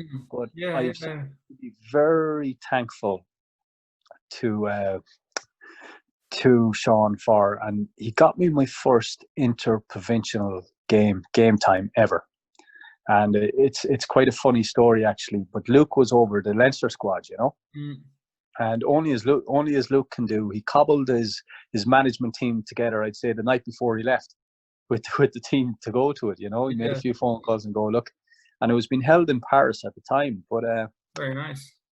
Sean, Jack and Danny Toole got wind of the tournament going on and said, sure, we'll go out and join these as well, you know. So Luke had cobbled together a guy called Paddy Carr from Loud. I'm not sure you ever came across Paddy. I think he was involved with Crokes for a few years as well. But nice man or whatever. And Paddy was kind of doing a lot of the training with the team and setting things up. But we were playing, cut a long story short, Sean was there sitting on the bench the day we played Ulster, you know. But he was only like a regular supporter. But because the management team was so kind of cobbled together at the last minute, Paddy Carr thought he was part of the management squad. So the game was going pretty bad against Ulster.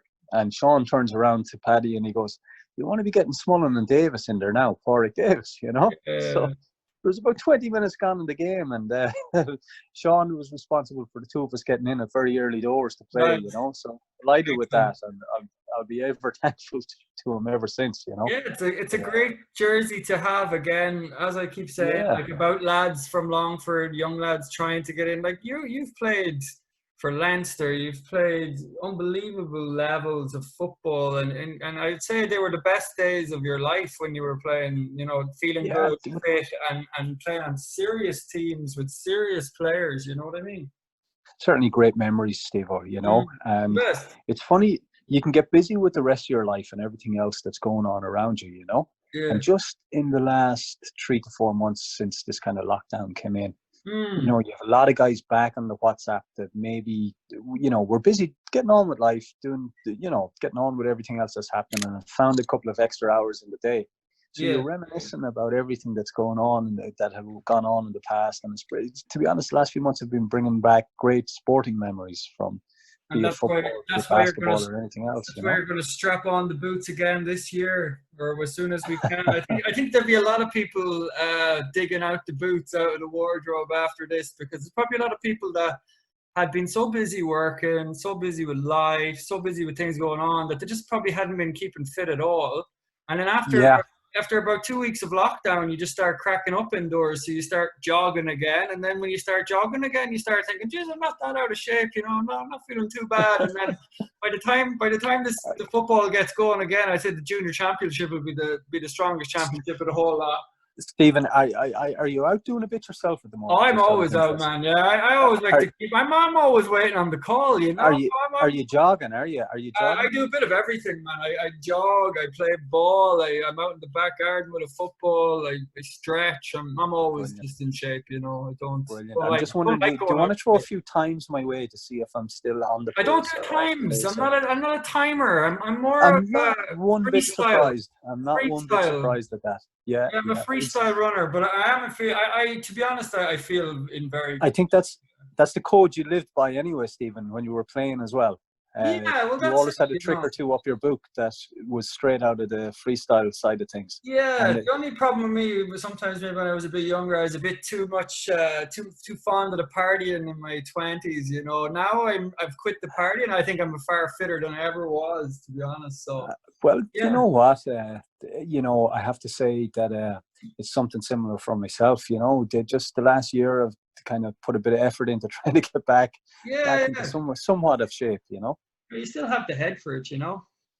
We won't talk too early about that if I am considering playing or not. Anyway, It could Trevor, be I the think we biggest better embarrassment wrap it up. ever. Do you have anything to say about Danny O'Toole there? Danny Toole, who's done? Yeah, Danny's brilliant. Danny's been involved in 3 and 4 management teams as well, and he went on that trip to Paris with Sean that year, Right. and we great crack together. And these are the guys that keep everything ticking over. Oh When yeah. things are going bad, they're the first to crack a joke in the dressing room and kind of cheer lads up because.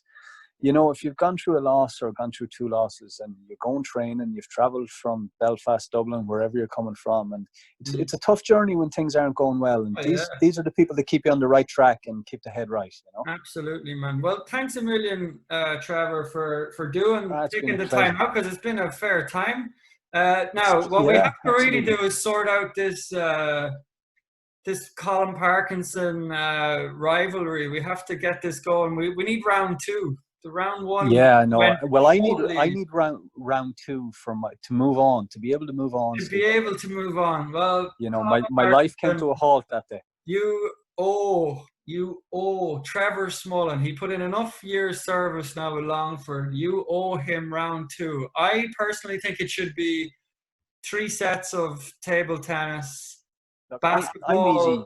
basketball 1-on-1, and maybe a game of real tennis or something else, and we could Yeah, organize that. anything like that. Even a game of darts, I'm happy, Steve. Darts, Just something with a bit of competition. anything, I don't want it to be anything. basketball because that's going to be easy for me. Oh, I like that. I like that. That's enough to make Parkinson interested.